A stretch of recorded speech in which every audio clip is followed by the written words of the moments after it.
looking at a status quo budget. We do have a medical consultant named John Hardy, who has been with us for, I believe, over a decade, he mentioned, who really analyzes our medical benefits, spends, and costs. So I'm gonna just read a few things on why we believe that, and looking at the analysis, why going from one year to the next in the general fund contribution makes sense. So when you look at the PM, which is per member per month cost, we're currently down looking at that cost over a period of time. So on the slide, you'll see that in fiscal year 21, the per member per month cost was $918.29, which is really like the average cost per employee per month. During the first 6 months of the fiscal year, you'll see that the cost was down by 7.5%, looking at that statistic. And there are a few things that contribute to that particular cost, looking at the data. But there are some other relevant things why we're seeing medical costs trend down this fiscal year as well when compared to fiscal year 22. So as I've talked about in other meetings, COVID certainly played a part in medical costs. During the beginning of COVID, we've seen medical costs go down, but then in the last year and a half, we kind of seen our medical costs spike and go up. Now, when we looked at the data, a lot of that spike, and I mentioned it at other finance meetings that we've had, was really due to COVID and people going back to the doctors, getting their checkups, things like that. And at that time, our estimate was about 6 to 8 million of that is cost, right? But that's one-time cost. And so what we're really seeing this fiscal year, which again, we talked about with COVID, looking at the next few years, which would really set the baseline for medical costs going from fiscal year, we've actually seen the number of COVID treatment and preventative costs being scaled back. And again, that's because they're different.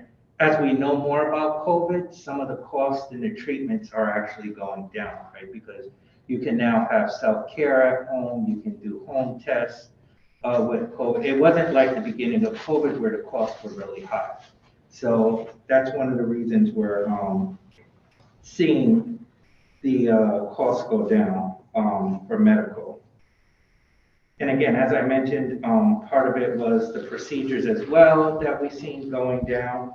One of the areas, and Chair Marchand mentioned it slightly during the Board of Ed presentation, was high cost claims, right? So Anthem's definition of high cost is 50,000. That's the definition of their high cost. We're actually seeing that number go down and decline from an overall number standpoint. So what that means is folks are taking better care of themselves. I think one thing that COVID did do was people weren't going to the doctor, but then it forced them to go back to the doctor, right? Because let's be honest, pre-COVID, there were people who just didn't go to the doctor regularly, right? Yeah. So I think that also helped us as well from a medical cost standpoint in looking at the numbers. But the high cost claims have also went down looking at the statistics. Another thing that we're doing is we've come to this board with a few union contracts as well, right? That was one of the primary goals that we were looking at in union contracts were medical plans. What type of medical plans were we offering, right? We have, I don't know why I forgot the number, but 10 to 12 unions, right? They all have 4 different medical plans, right? That's very hard to administer. 16%. Yeah, so that's very hard to administer. There's different aspects to each medical plan based on the type of union, different drug costs, different co-pays, things like that. What you've seen when we come to you with a nurses contract in Local 71 is a streamlined approach to those medical plans, right? We've really offered 2 medical plans, which are really the same for the 2 unions, right? One is the high deductible plan, and then one is the PPO plan, right? What we've been able to do is change some of the medical to prescription drug guidelines to save money for the city on those plans. We offer just those two plans, which is primarily the high deductible plan for employees and for new hires only. So we're really taking steps to look at medical. And as I've always mentioned in the past, you're really not going to lower the medical costs. You can try to bend the curve of what you're paying or have cost avoidance, but you're really never going to truly lower the cost from your true baseline. And again, what I'm looking at from this fiscal year is right now, based on the last monthly report, we're about $4 million less than last year from an overall cost standpoint with claims. Knock on wood, but as you know, anything can throw that number, right? So in any year, you know, I always go back to 4 years ago when we had those 5 claims that cost us over $2 million. So, but right now we're looking at that as the baseline, and we're projecting a surplus for this year in that medical account as well. So again, that was a lot of information, but that's really one of the reasons why we feel comfortable in working with our medical consultants from keeping the number, the general fund contribution the same from this year going into fiscal year 24. So I believe, so the next slide, slide number 8, is a graph that we've seen and done during the budget overview, which kind of just gives an overview of medical costs year over year since 1996. The next slide is part of the CAO's group are the enterprise funds, which I will turn back over to Ms. Bombero. So as you all know, the city supports 4 enterprise funds. The enterprise funds are revenue neutral to the city. I think we might pause now. Oh, okay. Because I feel the enterprise funds are kind of a new topic. And so what I would like to do is, before we go to the enterprise funds, I'd like to pause and offer colleagues an opportunity to ask questions about the CAO budget that's before us. And then we'll gladly hear your description of the enterprise funds after that. Questions from colleagues? Alder Friddle. Thank you, Mr. Chair. Please excuse the salad dressing on the front of my shirt. And thank you for your presentation. I just have one question, because I'm just not following the new position, City Project and Implementation Coordinator. So let me just lay out my question and then I think I'll be finished. So I'd like to know who's doing that job now, or how's that job being divided in the office? This is going to add to your staff of how many now? 2. Plus Brenda. No, 3, so you're gonna have 4 people now. Yes. 5, well, how many salaries are in the, how many This would sit in the be, general and we fund? have one that's not. So chief administrator's admin is currently 3, so it would be 4 of us. Then the HR is a subdivision. There's additional personnel there that focus simply on HR. And then there's the emergency management division, which is 1 general fund and 1 special fund employee. Right, so general fund that's coming out of your office is how many? General fund coming out of CAO's office. General fund salaries out of CAO. The CAO admin office is 3 folks, which is where this implementation coordinator, I'm sorry. Yep. This implementation coordinator would sit in the CAO's admin office. So there are currently 3 general fund employees in the admin side. Okay, got it. So if you would just explain a little bit more about this position. Is the salary public yet? Okay. You talk a little bit about that too also, please. Okay, so there's right now this position is there is no position, and this why the mayor wants this is because we have so many hands in trying to coordinate this that it takes us forever to get a contract through the delivery of services, that process to finish up. So he wants one person to be focused on that job. have Becky touching certain things. We had the CEO's office. We have contracting, and it's just not all coming together. So it takes us months to get through, and many times delays with projects that our engineer needs to finish up, but everything is all over the place. So the mayor wants like one person to coordinate all of that. So I think a good answer to your question is because of capacity, not a lot of the critical thinking to improve processes is allowed to function. You know, in order to implement a new software program or a new process or procedure, it takes, you know, a significant commitment of time.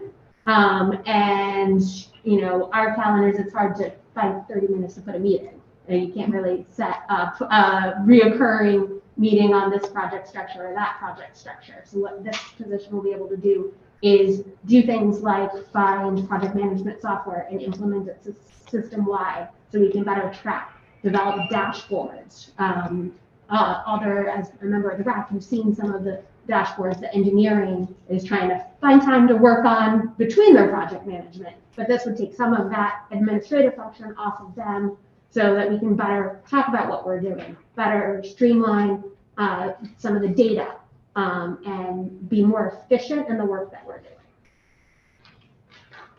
And this is a direct, I'm just talking loud so we can, is this okay if I just raise my voice like this, or? Well, maybe I'll just pull it down. Yep, I'll follow the protocol, use the mic. And this will be a direct report to you, Ms. McGill? Yes. Okay. Yes. And the salary range? 84, it's a slightly over 84,000. Okay. That's all I have for now, Mr. Chair. Thank you. Thank you all for the further questions from colleagues. Alder Festa. Thank you, Mr. Chair. So, number of vacancies, is it what you mentioned in this example? Or is that just, it says vacancies currently approximately 13. That is just in the title of administrative assistant. That's citywide. Citywide. How many vacancies are in your department? How's that? In CAO? Or it's citywide is 13 vacancies just in admin. Okay. Just for this one I'm job. trying to get. Just for that one job. So administrative assistant, citywide, we have 13 vacancies. Okay. In just that title. In just that title, yes. To give a sense. Otherwise, it's kind of a fluid number as positions are filled on an ongoing basis, but I would say where are we at about 260, 270 total full-time vacancies.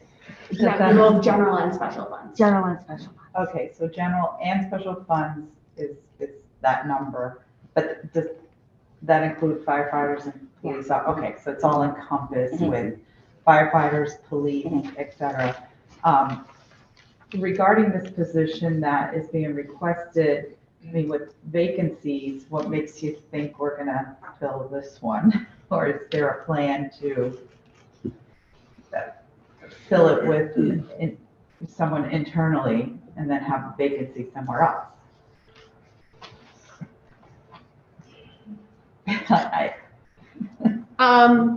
We are working our best to improve our marketing strategy to fill vacancies. I think we do have some success in some of the higher caliber positions. It all depends on what the market looks like at the time.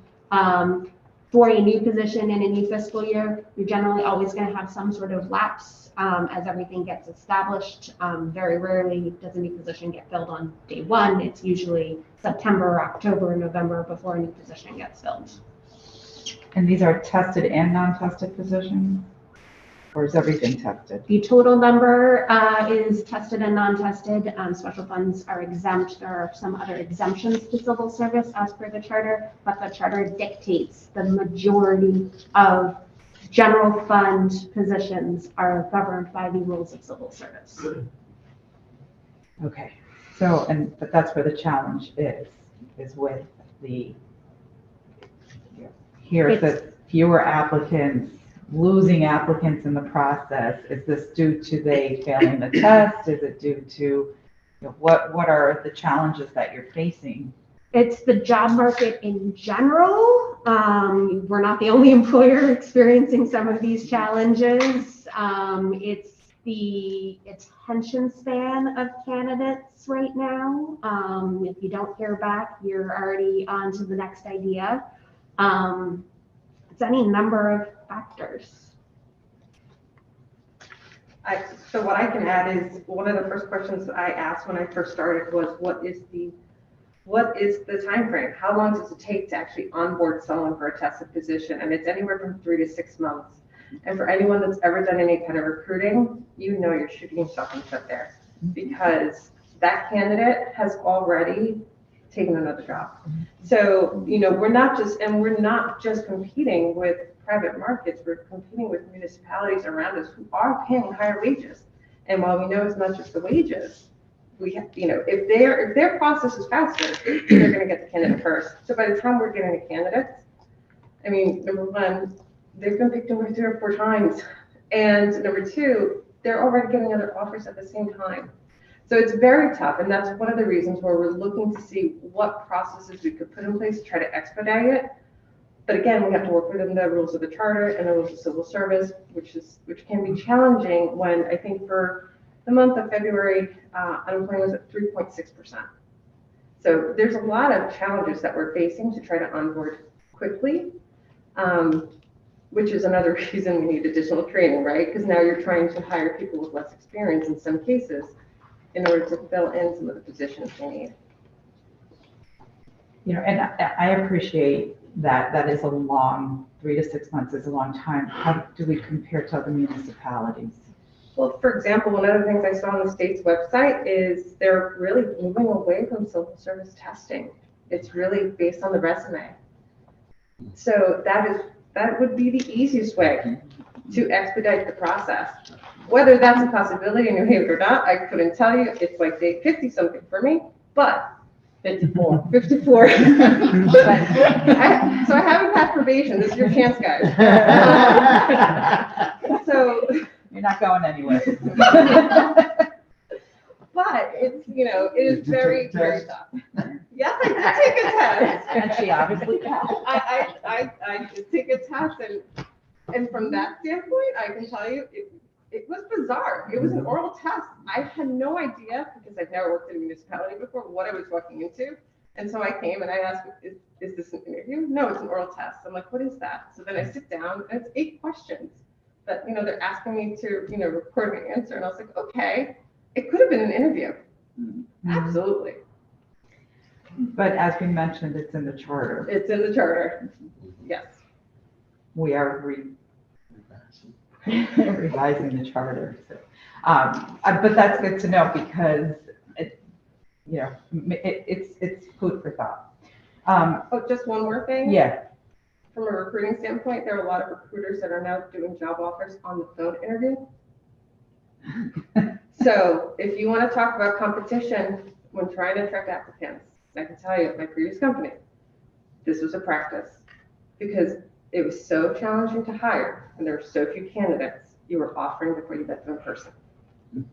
So it's yeah, it's something I don't think I've never seen in my lifetime. So yeah, and everyone is facing those issues. You mentioned, you know, you find resources to train staff.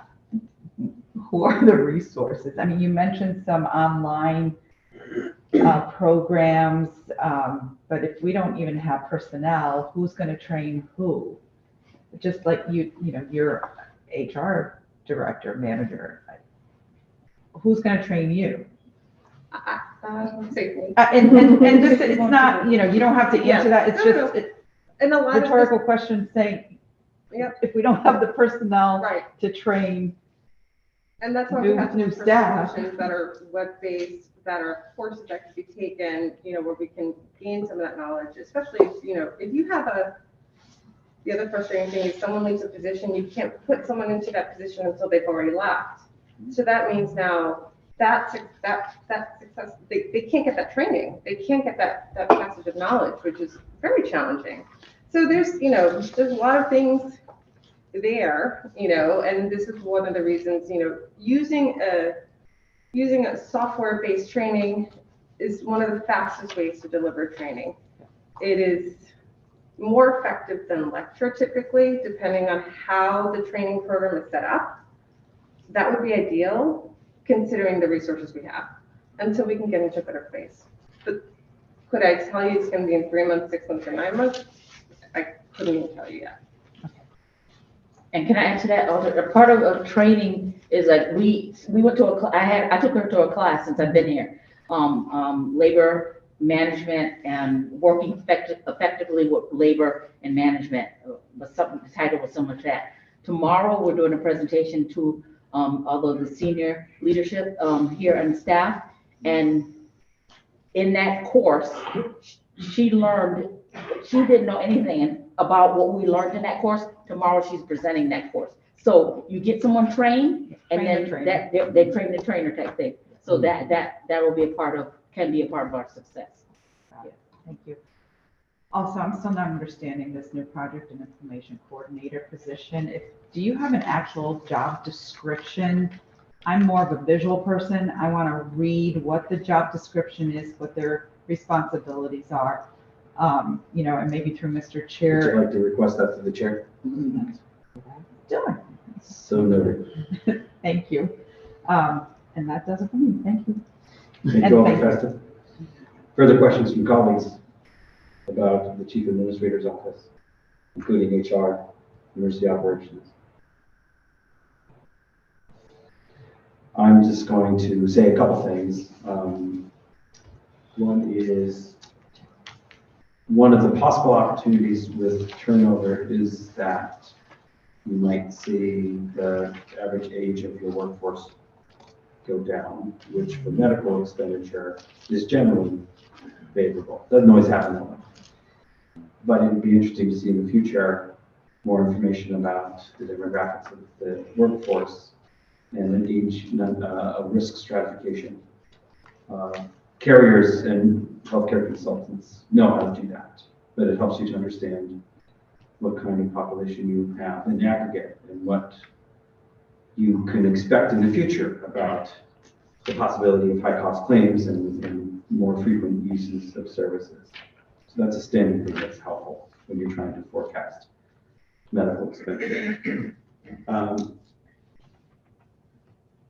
Overall, we want to try to keep people out of the hospitals. Hospitals are really expensive, especially the one that's located here in New Haven, which is a large monopoly in the southern half of New England. So I'll just say that. The last thing is, Mr. Gormley, do you want to say anything about pharmacy? It is everywhere. One of the top drivers of medical expenditure is specialty pharmacy, and the city is trying to do something about that, right, Mr. Gormley? Yeah, again, as I mentioned, through contract negotiations, which we mentioned in the last 2 contracts, we have been taking a look at prescription drugs and pharmacy drugs and how we administer and where we get the drugs from the employees. We've been working with Anthem and our consultant to. We all have the issue. We are, like I said, never left. Yeah, we're working with our consultant, which is some of the results that you've seen with the contract. So, for example, in the nurses and the parks contracts, we were projected to save over $1 million to a couple $1 million between those 2 contracts with the new prescription drug plans and everything else that we put within those contracts for RX savings. So we're kind of working with Anthem and seeing what ideas are out there and what we can do to save money on higher level prescriptions for our employees. So that's kind of what I have. Yeah, and it's becoming, for a long time, I could just say at Yale, for example, it was kind of anathema to think about manufacturer coupons because that was often a scam. But even the university, the health plan, they're beginning to look at those because there are opportunities for significant savings for the plan and for the participant. If you're taking a particular new specialty pharmaceutical, those coupons can actually provide quite a bit of savings. Absolutely. I would just say you have to be careful because at the end of the day, the goal of those coupons is a short-term cost savings for the plan and the participant, but then they've got you. Yep. And those costs, especially for chronic health conditions, they're for the rest of your life, unless it's like Hep C, in which case, there's a cure. But for an autoimmune disease, for psoriatic arthritis, you're going to be taking these medications for the rest of your life. Once they've got you, they don't let you go. And at some point, those coupons go away. So we should just be on the lookout for that. Any further questions on this particular portion? Seeing none, let's go to the enterprise funds. All right, so as you guys recall, the enterprise funds are budget neutral. They are accounts that exist within the city that the revenue produced as part of the enterprise goes into fund the expense of the enterprise. You either are building the funds up for future maintenance expenses, or you're spending down for those maintenance expenses. So East Rock Communications Tower is in a spend down mode. We were very successful with revenue there.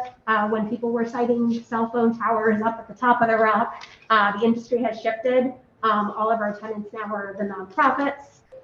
So we do still collect some revenue, and we have anticipated maintenance expenses each year.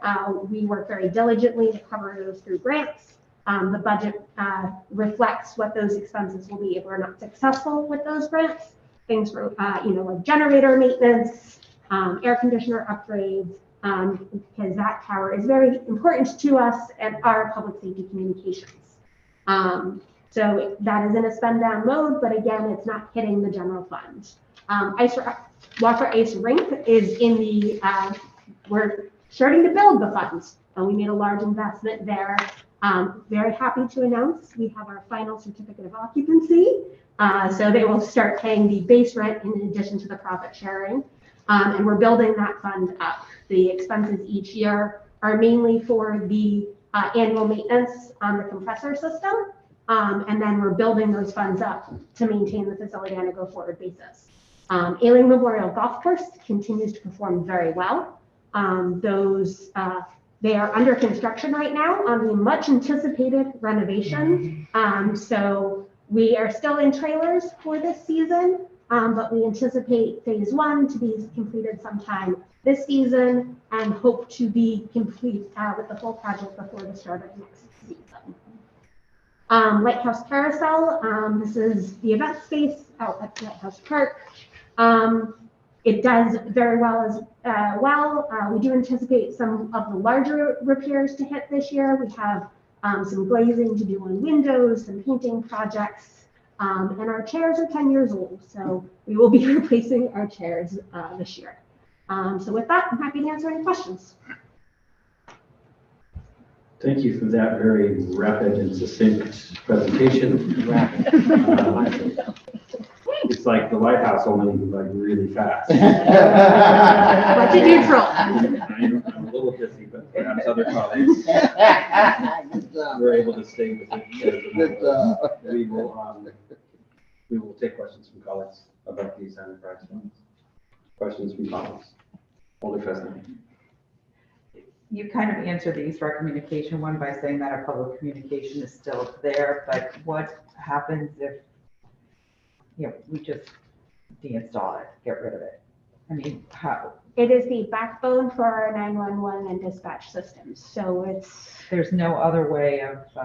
As part of the PSAP budget, they are, getting overall system upgrades long term, but it is a very good vantage point. It's also one of the hubs for some of our data connectivity. Okay, so it's still necessary. We still need it, particularly for 911. Walker Rink, we do collect rent there from Alberta still, right? Are they still using? Alberta's rent goes to the operator as part of the agreement you guys approved Yeah. last year or the year before. The operator then pays us a percentage of profits. And then now that the full certificate of occupancy is issued, we'll be paying base rent for each month. And profit share or net, where is it? Net profit, are we gonna get a profit from the vendor? I know we spoke about that. Yes, off the top of my head, I don't remember what it was for last year. And they are just wrapping up the season for this year. The accounting generally is the end of the fiscal year. So we'll know, not necessarily before you pass this budget, how the season did, but I'll have a sense of it. Okay, I mean, right now it looks like in the budget, we're in the positive, but I anticipate that number will increase hopefully significantly with other rentals as well for ice time. Again, as part of the contract you guys approved, it is a turnkey operation. So we get a base rent each month and then a profit share for any gross sale profit above 100,000. Yeah, but outside of that, do we rent the space to, teams, hockey teams, or when it's not public skate time outside of Alberta, is there other interest in renting that, excuse me, in renting the ice space, which would generate revenue? So again, it's a turnkey contract with the operator. So as part of the operator's agreement, they collect all of the revenue. We collect a base rent each month. Got it. Plus a percent of profit. Okay, understood, thank you. And then the golf course, I'm glad to hear that work has begun there because we were getting many complaints to the condition. And I recall that a few years ago, we actually approved a budget to do maintenance work there to fix. This is a comedy of errors or project, lots of fits and starts on this one. COVID delays. The last one we had before we got fully underway was some of the structural had to be reevaluated because they started demo and found termites. So they're well underway right now. If you go out there, they're reconfiguring the parking lot to realign with the intersection there, which was one of the main complaints we heard from the neighborhood about the golf course. And the roof should be going in later this month. So making progress. Okay, and there were a couple of trailers on there, not the construction ones, but that were part of the property that, I don't know, we had gotten complaints in one of our meetings, and so we are doing operations out of trailers right now. So there's a bathroom trailer and there's an office trailer. So what was in the clubhouse, like are out there. are out in trailer operations while we complete the renovation project.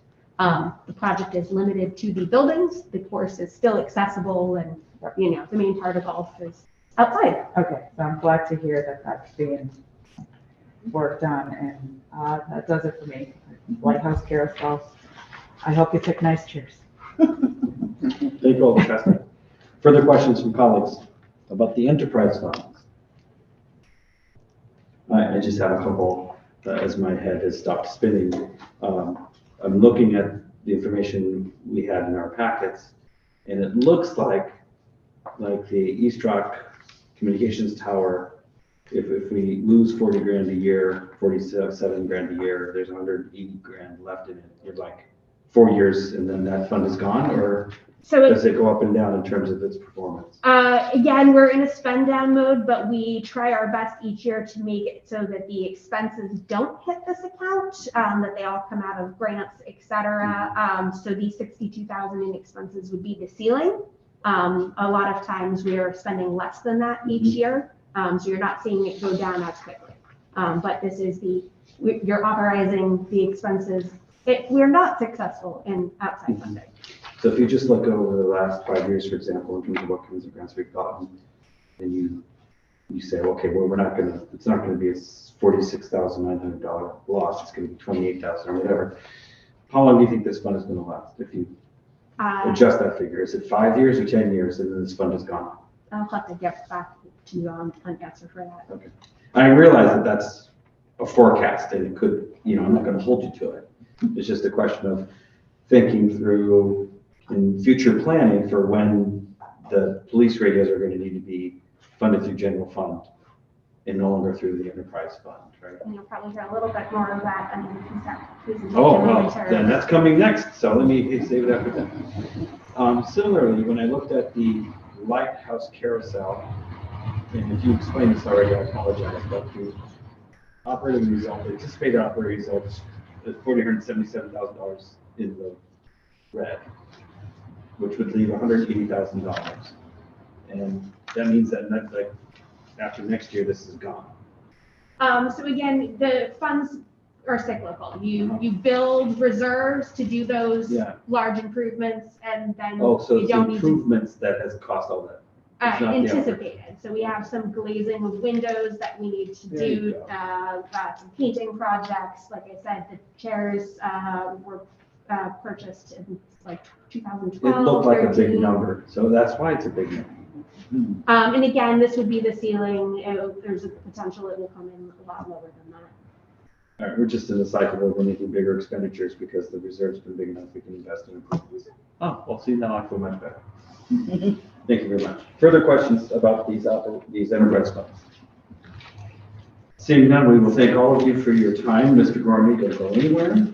But maybe you're staying with too, Ms. Rochekettle, because now we'll move on to public safety communications. Thank you so much. Wasn't so Welcome. Welcome. Thank you. Day 60 is approaching. or 90. It's a while. Nice meeting everyone. Thank you.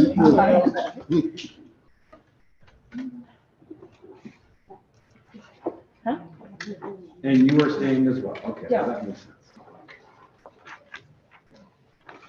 Once you are settled, sir, we'll have your name and address for the record.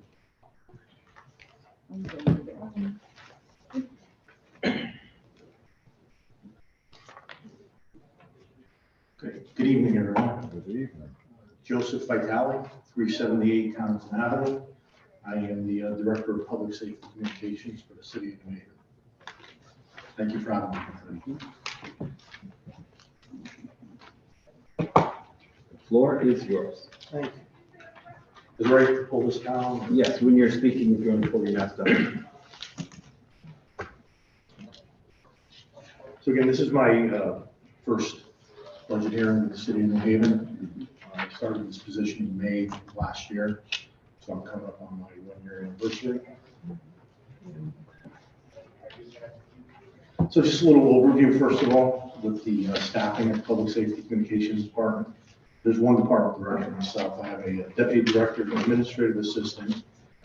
As you know, we operate 24 hours a day, 7 days a week, 365 days a year. We have 8 positions for supervisors. Currently, I have 7 filled. I have an active civil service list, which I'm in the process of scheduling the next portion of it, which is the interview process of people on the list. They've already been through the testing and then the portion where they're actually rated on their answers. We have 44 dispatch operator positions. Right now I have 39 filled. I have an active list. I started last year with 15 openings, vacancies. We worked pretty hard at the beginning of the year with the help of the CEO's office, and I filled 10 positions. One off of the civil service list that was already open, and then 9 off the new tests that we did after I got there. And so far, everybody's doing pretty well. So again, 39 positions. I have 5 openings, and we're also working on cross-training our dispatchers. So in the PSAP, you start off as a call taker, not a radio dispatcher, not dispatching active calls to PD or FD. You're a call taker. The way the room is broken down is there's 2 fire department positions for the radio. There's 2 police department positions for the radio. And the rest of the positions in the room are call takers. They answer 911 calls. They answer the regular calls that come in. And then there's also 1 position that takes all the extra police traffic, meaning records checks and license checks and registration checks. So it's not on the main channels. So that's one of the positions. We try to maintain a minimum staffing level up there, and it's 2 PD, 2 FD, radio dispatchers, a minimum of 4 call takers, and then the extra police channel. We try to staff it every day, at least minimum +1. And, we've been pretty lucky now that we have the new people on the floor to keep the staffing levels halfway decent. The rough estimate, 43% of the department are New Haven residents. And one thing I do have to say though, and I'm going to get into this in a couple of the other slides, there's a National Emergency Numbers Association, NENA, and they give recommended staffing levels for PSAPs. It's a national organization. It's based on your call volume, your population, just a whole bunch of numbers put together. And a rough estimate for us, because I didn't dig too deep into it, and you'll know why once I say it, it's 79 employees. I should have 79 people available to work on the floor. So I got that number. I'm satisfied with what they say, and it's nothing that I'm going to be asking for this time. So yeah.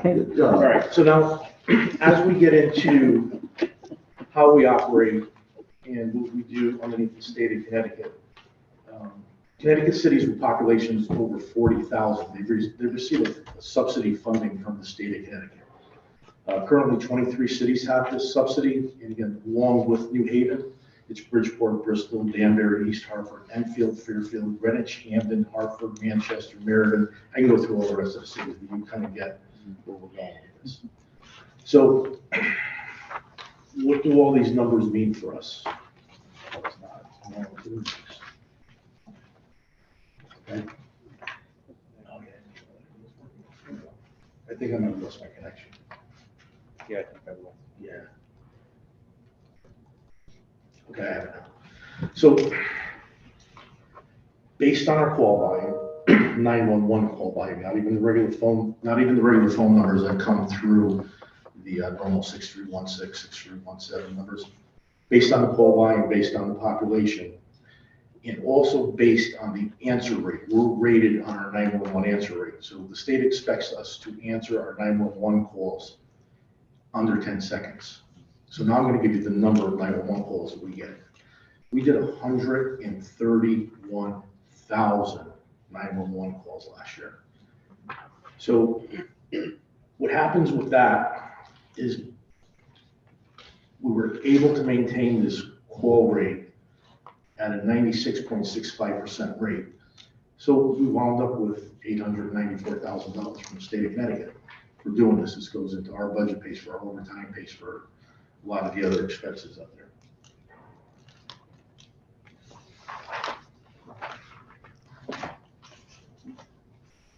Let's skip that slide for 1 minute. So again, 96.65% of the calls. Of those, 34,203 were for the fire department. 87,683 were for the police department. I had to move up to slide 19. Okay. That's how we're going to get to the next one, but I'll pop back to that in a second. 19. 10,000 involved dispatching the ambulance. I'm sorry, Joe. They have a single version, so slide 8. Oh, I'm sorry. No, it's 10. Okay. I'm sorry about, for some reason, it was working over there, and now it's not advanced. I downloaded it, it makes it easier. No, mine's moving up. All right, so I'm going to back up again to, the title is FY 23-24, Mayor's Proposed Budget, Capital Budget Overview. Page 5. Page 5. I'm sorry, this is page 16. Page 5 for you.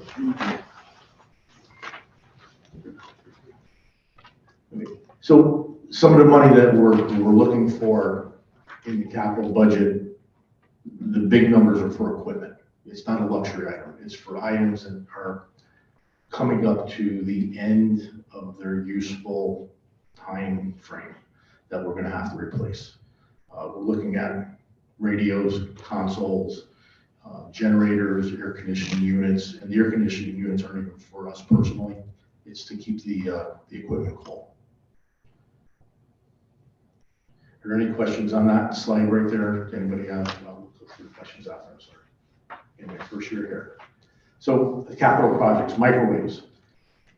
The current public safety system, microwave system, which actually transports all our radio communications from 1 Union Avenue up to East Rock, which we were talking about before, over to a couple of other areas within the city where we have extra transmitters and receivers and voters and repeaters. The system that we use to carry this on the backbone was installed in 2006.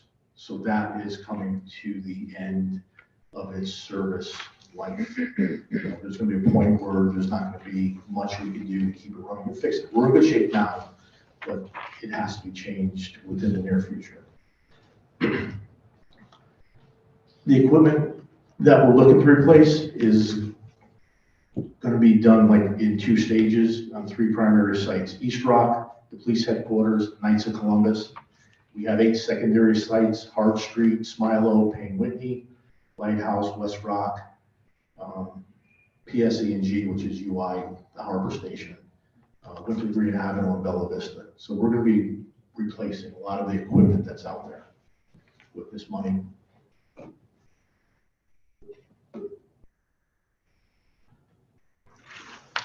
We have been putting some work into the equipment. The 2 main radio channels for the fire department have been in place since 2005.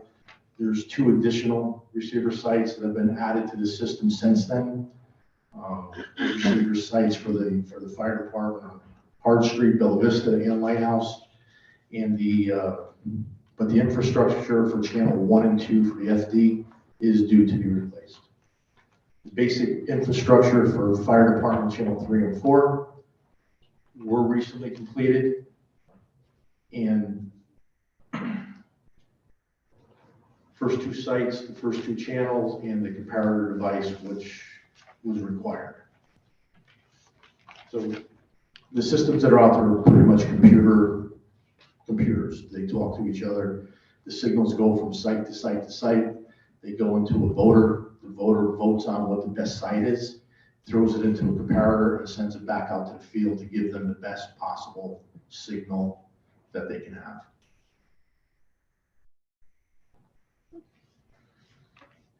So we'll go back into the panel, but I'm sorry that I jumped ahead. So public safety, 131,622 calls for service for the city of New Haven for 911 calls alone. That's what came into our center. Again, 65.65% were answered under 10 seconds. And that's in the last quarter of 2022. So that's the latest that came in from the state. I have to do a report to the state. I work with Michael very closely with the money that they give us. We document exactly everything we spent it on quarterly, and then I put the report together and send it to the state for approval so that they're ready to pay us the money that they give us on a quarterly basis.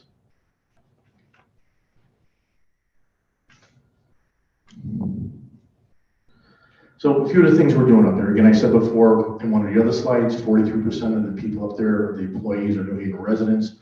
We're also looking to develop some programs to entice the citizens to come in and take the test. We want to get into the schools. I've resurrected a small little group within the communication center called Team 911. And we've been going to, went to one of the schools. It was actually at the school bus company. We've been to the Coast Guard station. We're at the Q house. We set up a tent. We have some interactive games for the kids. But we want to get into the schools more and try to develop it as a career, and even possibly the first step into a career into public safety, whether it be police or fire or medical. And we're like everybody else. it's hard to get somebody that wants to come in and work 24 hours a day, 7 days a week, every single holiday. So we're trying our best to recruit wherever we can get to. We have a social media site. We're going to be resurrecting that again. And we're also looking to expand our recruitment efforts within community-based organizations.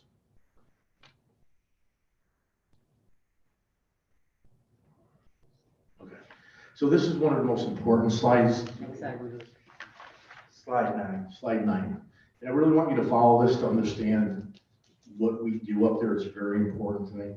And again, I'll repeat the number again, and I'm sorry, but it's 131,622 calls. And the answer rate is 96.65% of an answer rate under 10 seconds. And just think about that. If you really do the numbers, I'm going to throw another number in there for you, which is in this slide.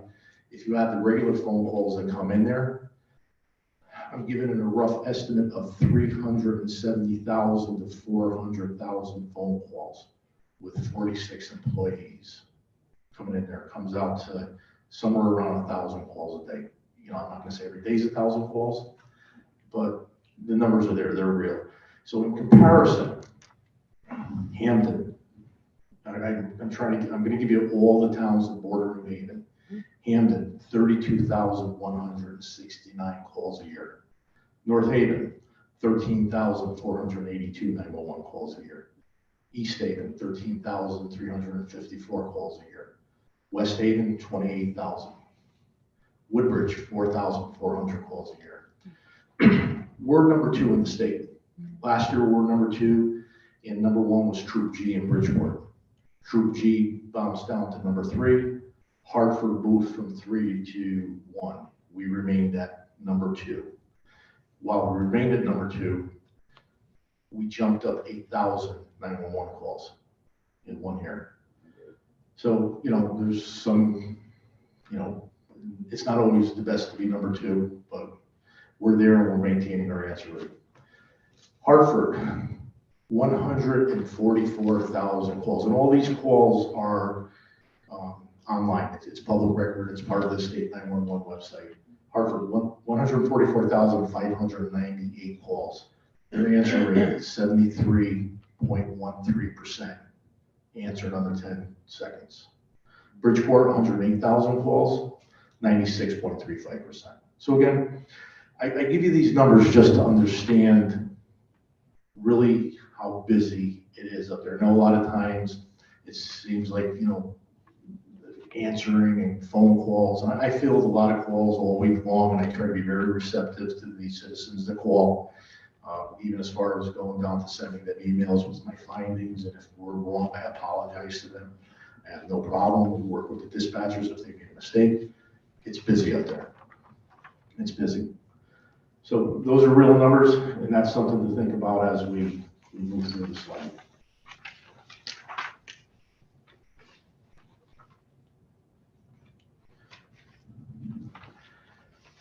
Michael, do you want to go through this? Yeah, I mean, this is, this next slide really just gives a comparison of general fund and their general fund budget. Again, with PSAP, a lot of the general fund side of their budget funds the personnel in the overtime budget. There's not a lot of operational money that comes out of the general fund side of the budget. But we did ask in the mayor's request, as you've seen from the statistics from Mr. Vitale, we did request another communication supervisor and another dispatcher position, which is why the general fund budget increased by the 133,665. Again, a lot of their operations, as Mr. Vitale mentioned, is really funded through special funds, which is a reimbursement based on the call taking statistics that Mr. Vitale mentioned. Part of that special funds does go to reimbursing the general fund for overtime on a quarterly basis, so there is a net reimbursement there. But that is basically the budget overview. When you move on to slide 11, that really just gives a pie chart and really just shows what I just mentioned. On the general fund side, remember that pie chart is really just a general fund breakdown, which really is just personnel and overtime related to their budget. And then we do pay based on the union contracts and differentials and things like that, which is a very small part of their budget. The last slide, slide 12, really is just a summary of what I just said. Again, on the general fund side, just really personnel changes related to their department. So with that, I just wanted to like to add just one thing to that last slide. The last two bullet points, the added 911 dispatcher and the added communication supervisor, I'm asking for them for a specific reason, but the one thing I do want to say is officially it's not really adding to the numbers of the unit. These were numbers that were deleted out of the already approved numbers that we had a couple of years ago. And I guess before COVID and not being able to hire people, those numbers were taken out of the budget. I'm not asking for more. I'm not asking for the 79 that, the NIDA organization is telling me. I'm just asking to have those two numbers replaced. One of the reasons, I'd like to get one more dispatcher, and I'd love to have 3 or 4 more, but I'm a team player. I understand what we have to do here. The communication supervisor, I really need an extra communication supervisor, and that person is not only going to handle the communication supervision on the floor, but I need somebody to handle FOI requests. We're another receiver of requests, and we have to do FOI requests for audio tapes, along with the police department when they're doing the FOI for the police reports. So we're the keeper of a lot of the tapes that are up there, especially for the fire department side. They would do that. They would handle some of the higher end disciplinary administrative tasks that I need to be handled, plus supervising in the role. So they're not numbers just because I'm asking for numbers. They're numbers for items needed to kind of free me up, and so we can move on to other issues that are up there. I have personnel issues, I have equipment issues, radio issues, computer issues that we have to maintain day to day. And I totally understand what's, with other departments when we're looking for support, and with IT work, a lot of the IT work we do is up there. We do it ourselves. So a lot of what happens up there is in-house, hands-on. So these are the reasons for, especially the supervisor's position. I believe we're all set, Mr. Chair. Thank you. Thank you, gentlemen. Questions from colleagues? Alder Douglas. Thank you, Mr. Chair. Thank you, Mr. Vitale. Thank you. A great presentation. Just got a simple one question. Does the shot spotter, does that come through your office also? Yes, it does. It's a police department. Yeah, we're a hybrid. We operate separately from PD and FD, but we operate in support of both departments. So when a department says we're going to put in software, and it's something that we have to monitor, it's a PD piece of software, but it comes directly to us. And the shot spotter screens are in front of the PD dispatchers, not even a call taker. So when it goes off, it's going off in front of their face. Thank you. Well, Just another thing here. I think I made like 1% of those 911 calls. yeah, Thank you for the service. Thank you. I appreciate that. I've got quite a queue of people, of colleagues who asked to ask questions. Next we have Alder Hurt, then Alder Festa, then Alder Furlow, then Alder Morrison. Alder Hurt. Thank you, Mr. Chair, and thank you for the presentation. Whereas my colleague, Alder Douglas, have 1% now, they have maybe 8 or 9% of the phone calls. And I know a few of them have been unprofessional. But then my last phone call to 911 was very pleasant. Just to speak about the operations and the staff that you have, what measures are you taking? Because I know it's a lot of pressure. What measures are you taking to make sure that their mental health has been checked in and checked on? Okay. one of my day one goals up there is to increase the training and to increase the customer service, the mental health training. I brought one person in who I'm going to continue on with training. It's somebody that's pretty well known within the city. And I recently started with another company, and it wasn't through New Haven. They came into Connecticut through another police department. I've sent five dispatchers up to them. It's a nationally known company. It's based out of Massachusetts. It's called On Scene First. And this company, the person that runs it, they more or less, I think one of the, on the website itself is, they are focused, while we're focused with the issues in the street, they are focused with the issues in the seat, meaning the people that are in the seat. So my goal is to get this company on board with the city of New Haven, get them as one of my contracted vendors, and start hosting the training within the PSAP and bringing other municipalities in to help defray the cost. This person was actually coming into the city on the 24th. I was supposed to meet with them a couple of weeks ago, but because of the snow, it didn't happen. So I have that person. I have another person that's coming in for diversity training, another well-known New Haven person, if I can get that done. It's already been approved through a police department, so I'm going to try to ride on that coattail to get that person in.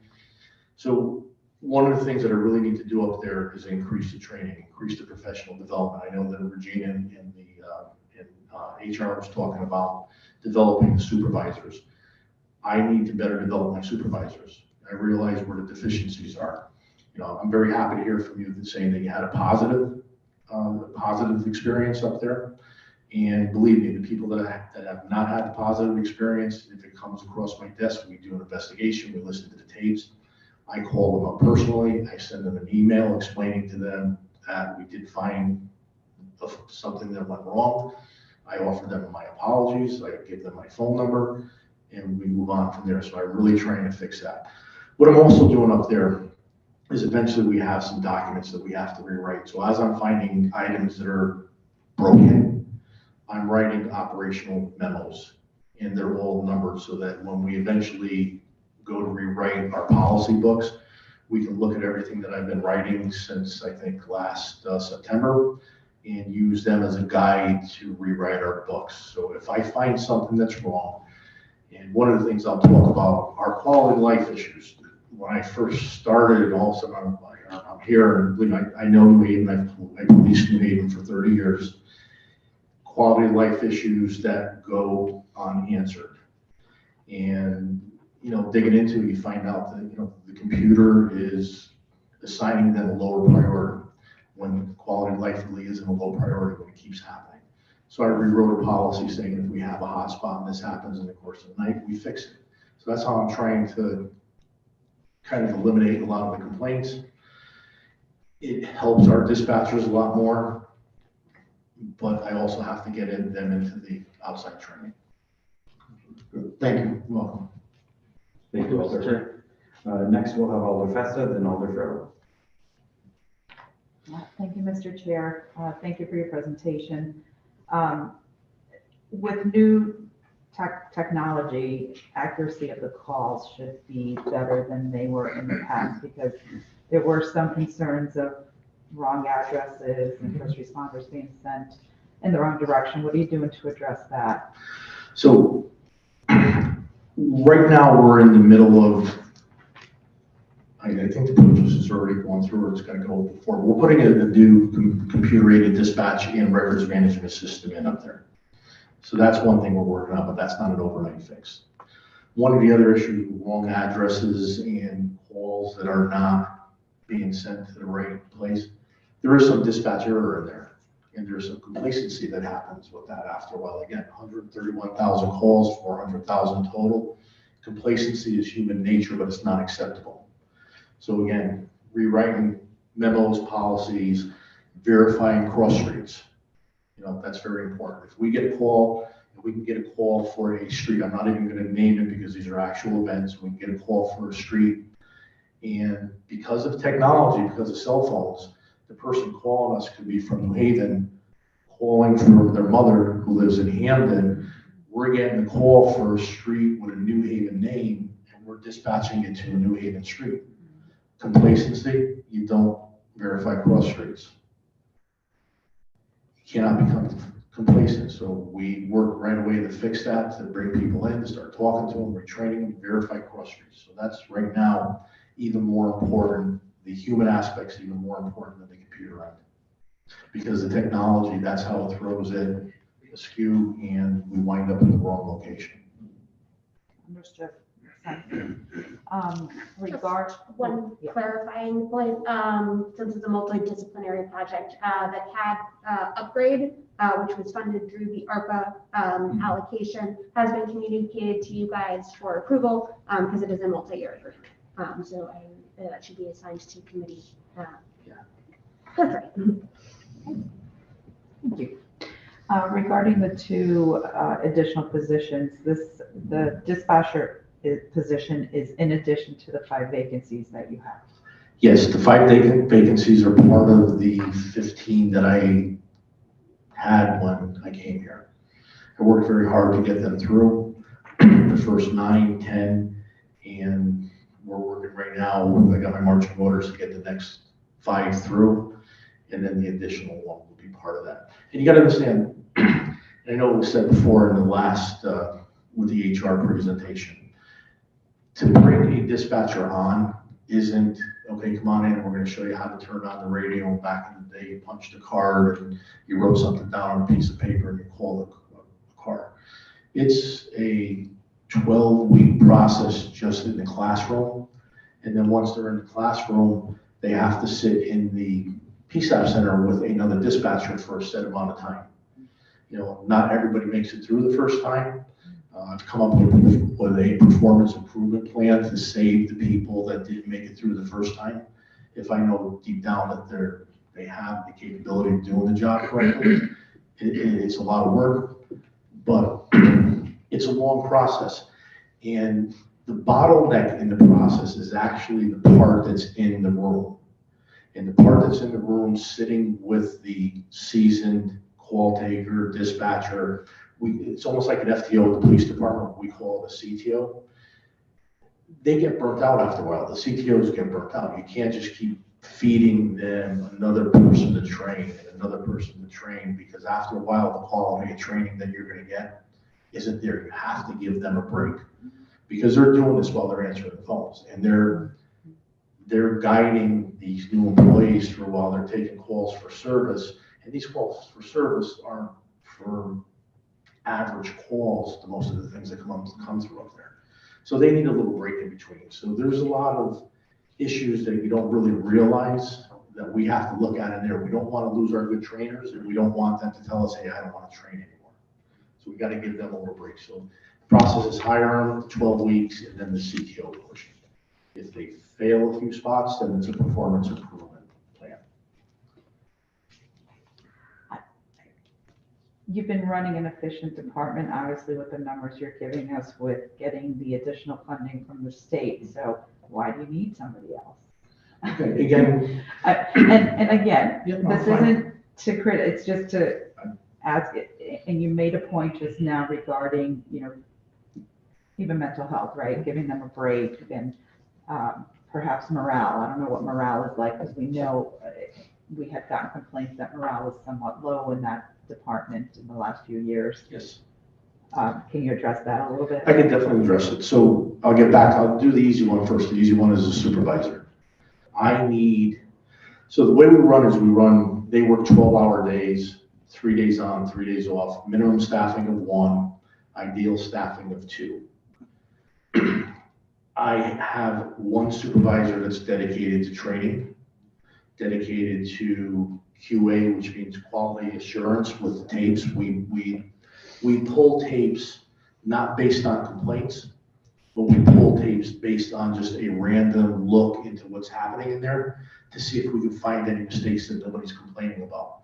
You know, one of the things when I get a complaint, I find out that we did something wrong, and I did this yesterday. It was actually somebody in your ward, I believe. I thanked them for calling. I wasn't mad at them. I thanked them for calling, and I thanked them for telling me what we did wrong, because if they didn't tell me, I might have missed that tape, I might have missed that incident.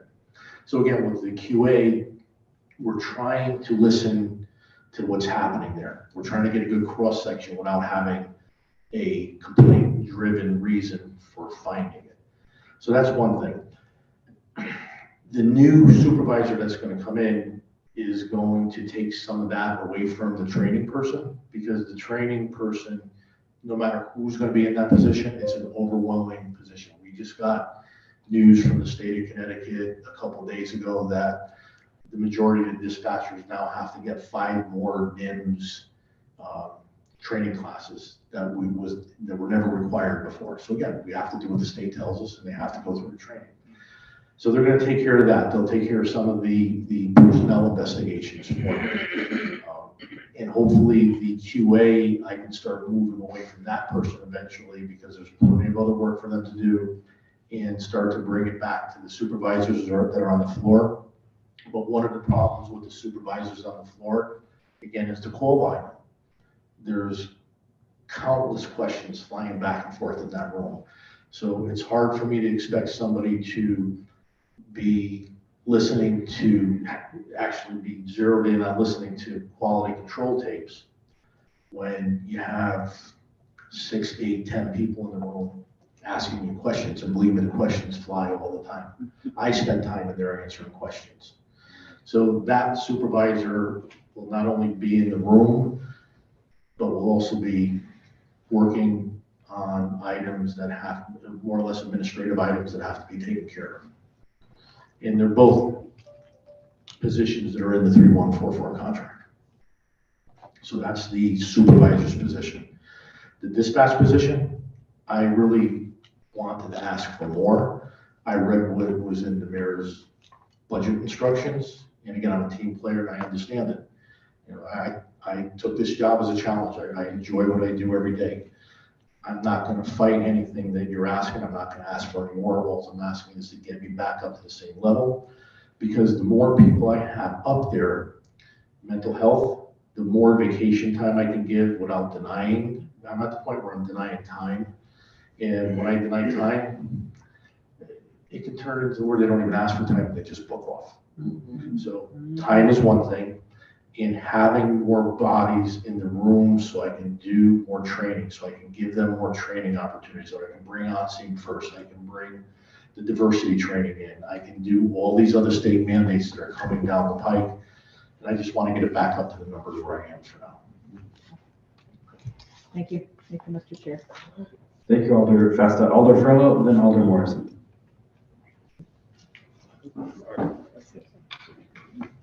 Thank you, Mr. Chair. Thank you for your presentation. Thank you. I get it. During my college break, I did 411. And I did it for one college break. I couldn't do any more because it was overwhelming. And all I was saying was, what city, please? And so I couldn't imagine doing all these calls with emergencies. And so I understand you wanting to kind of bulk up that office or that department a little more, but I'm just a little, I'm not following the numbers quite. So we have 39 positions currently filled.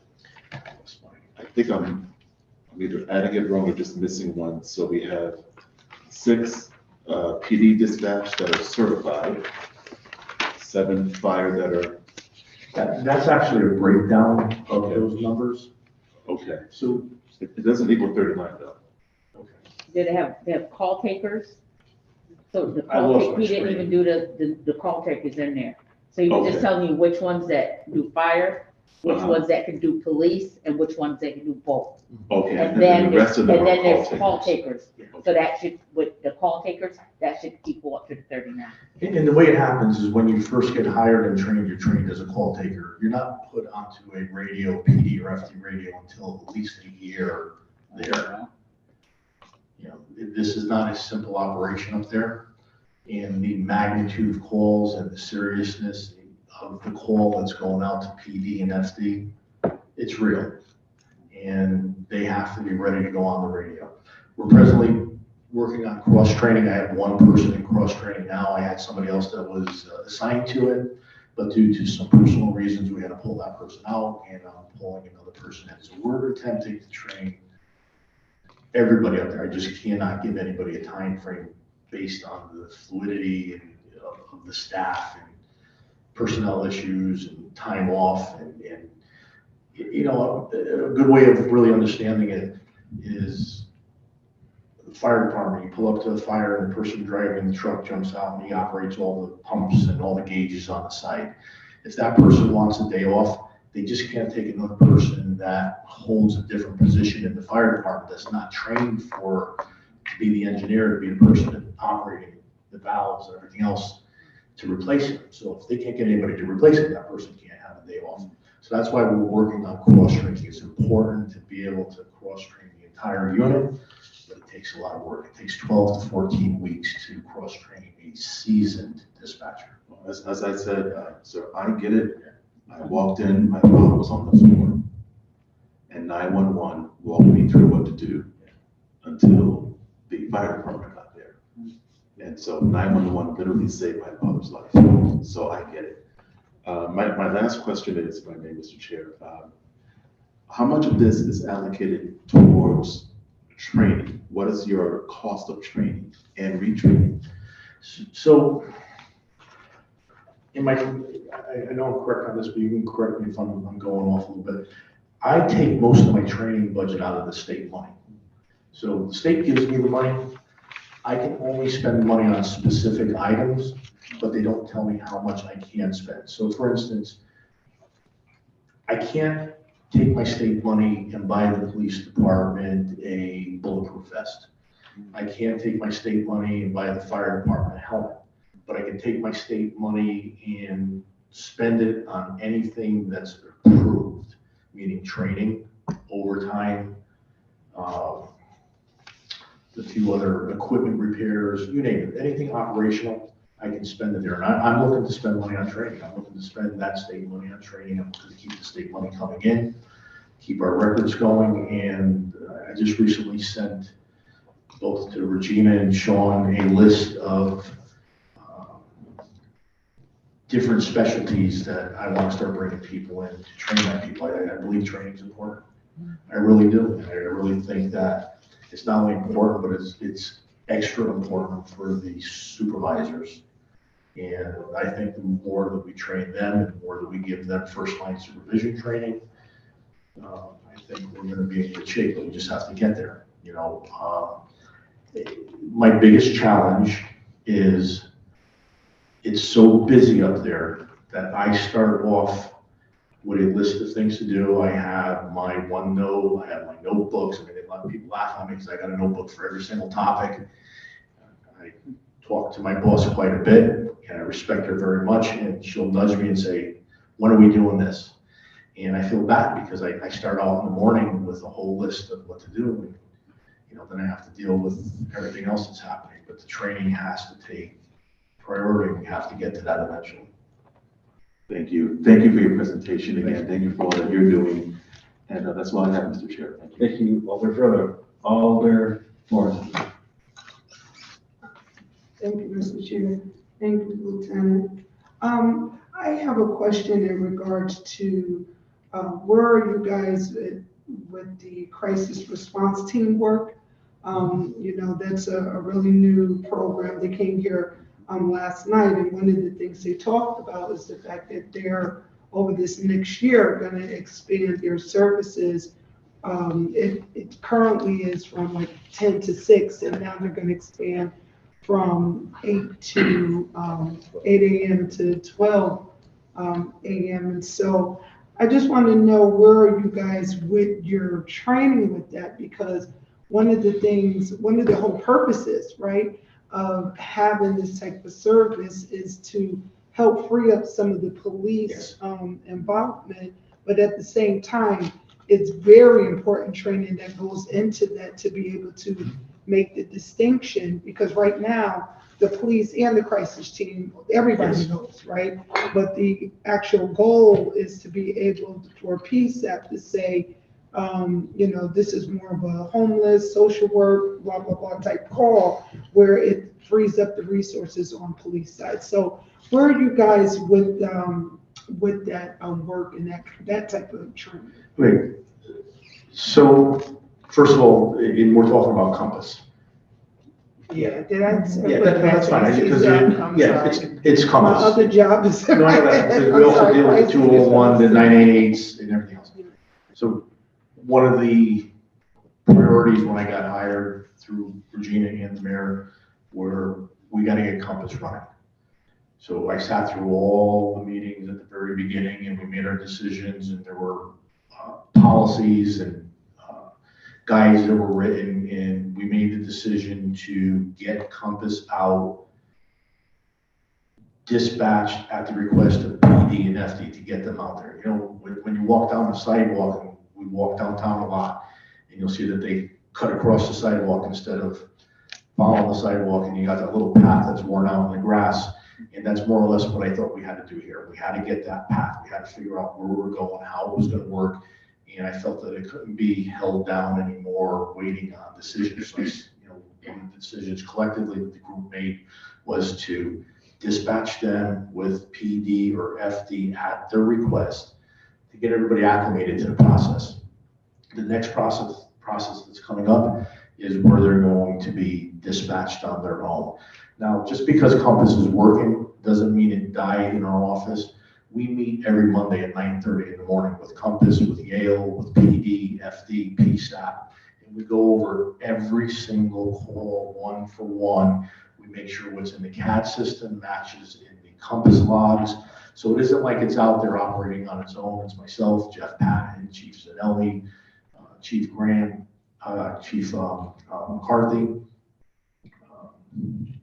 and Carlos and Dr. Delisle's team, and also Jack from Yale. So we meet on this every week.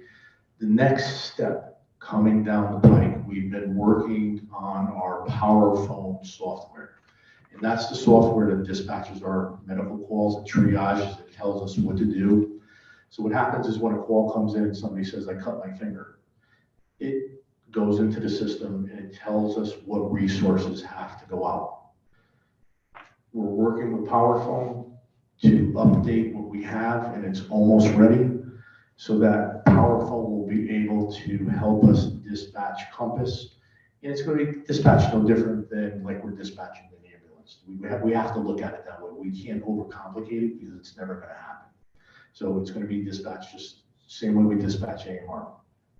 Where we are in the process, you'll see in there that there's money for equipment. Some of the equipment that we have, we were not able to upgrade our Power Phone. We've been working with IT for a couple months. We're at the point right now where the servers are built. We already own the updated software for Power Phone. There's a few more tweaks that have to be made, and I'm hoping to get the news very soon that the server is done and Power Phone is downloaded, and it'll have the current Compass instructions in there. I've assigned one supervisor to that process, and I've given him carte blanche on getting it done. We meet every week. I have another supervisor, a training supervisor, that's meeting with the fire department medical side, and they're updating all the questions that are in there for FD and PSAP. So we're hoping that we get to that point very soon where we're going to be able to hopefully hit our goal and have them come out. What is the goal? I believe the original goal when everything went out was sometime in July. I can get the date for you and let you know, but we're working very hard at it. It's not a issue where we're just not doing anything. It was an issue where we needed equipment upgraded. And again, the equipment upgrade isn't being made just to have Compass be part of this. It's equipment that we needed anyway. So we're working on it. If anybody comes up to my office, and Regina will tell you, she looks at my Zoom meetings, and my background for my Zoom meeting are 40 computer boxes behind my desk. So everything's there. We're working on it. We're just waiting for the word on the server now, and that's with Chet Sawicki's group. Thank you. So through the chair, when they can get to you that goal date, that's I'm interested in knowing when that's gonna happen. Noted, absolutely. Okay, thank you. Thank you, Alderman Morrison. Further questions? Seeing none, well, thank you for your time. We appreciate your presentation, and you're free to go. I appreciate it. If anybody has any interest in coming up to visit me, please reach out and I'll walk you through and I'll give you a good idea of what happens up there on a daily basis. Please feel free to reach out to me. Thank you very much. Thank you. We are going to power through. If colleagues need to stretch their legs or something, they are certainly invited to do that on their own, but we are not going to recess. We're going to power through. And so that would mean that we'll invite Giovanni Zinn to come forward, our city engineer, to talk about the engineering department.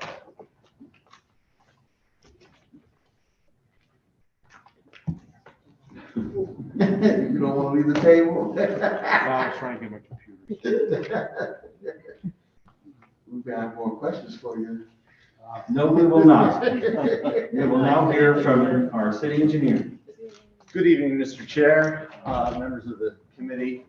Thank you again so very much for having me here tonight. Giovanni Zinn, city engineer, 95 Soundview Terrace, here in beautiful New Haven, Connecticut. Really appreciate that I have yet another year of the honor of being in front of you for budget. It's a lot earlier than usual, actually, surprisingly enough. I remember giving a presentation. Would you like us to go to the other department? No, please proceed, Mr. All right, so I believe you have the slides in front of you, so I will speak from those. So really quick budget overview. I think there's more about what has not changed as opposed to what has changed. I want to thank you again. In the last budget, you were able to add a position to our budget. In this budget, there are no new positions to our department. There are a couple of general fund changes, which we'll get into here in a minute. And then as this is a capital fund year, the capital fund is an important part of my department, and we'll go through that in some detail as well. So with that, just in terms of the size of the department, we have 8 general fund positions and 9 special fund, which are capital fund positions, as noted. None of those are new this year. So the general fund is 3.9 million in the proposal. That is a $261,000 uptick from last year. 200,000 of that is for our repairs and maintenance. We do the non-capital repairs on a bunch of different non-capital repairs and maintenance, cleaning, that kind of thing. On several facilities, government center, the police department facilities, the boathouse, 424 Chapel Street is going to be coming online here. And also, I'm missing one. Well, the Q house, which is paid for out of CSA. So that is, we're seeing inflation. So this is really keeping tabs with inflation, also with a little bit of an uptick related to 424 Chapel Street coming fully online. But really inflation is 8-9%, and this is a hair under 10%. So it's really just keeping up with the rising costs, living wage and things of that nature.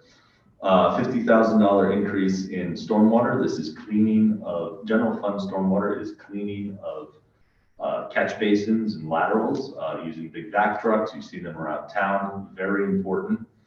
If you don't do your cleaning, then you're stuck digging stuff up when it completely breaks. So very important. And again, just trying to keep pace with inflation and the rising costs. Certainly in the construction and maintenance industry, we've seen huge amounts of inflation. And it's really been taking a toll on what we do. So that covers the general fund budget. Again, next slide is just a summary of what I just told you. Finally, on the capital budget, going through the column on the right-hand side is our 2-year capital allotment, the 23-24 allotment. 1.6 million for street reconstruction, complete streets. That covers both the actual cost of doing projects out in the field, like speed humps, like peanut roundabouts, and other similar items. And also covers certain design costs related to state and federal funds, their projects. So some of our major corridor projects, the city is responsible for the design costs. We do a lot of that ourselves. We have a lot of very talented engineers who do that, but there's certain things like signal design that we farm out to consultants. But the vast majority of it ends up being actual constructed infrastructure.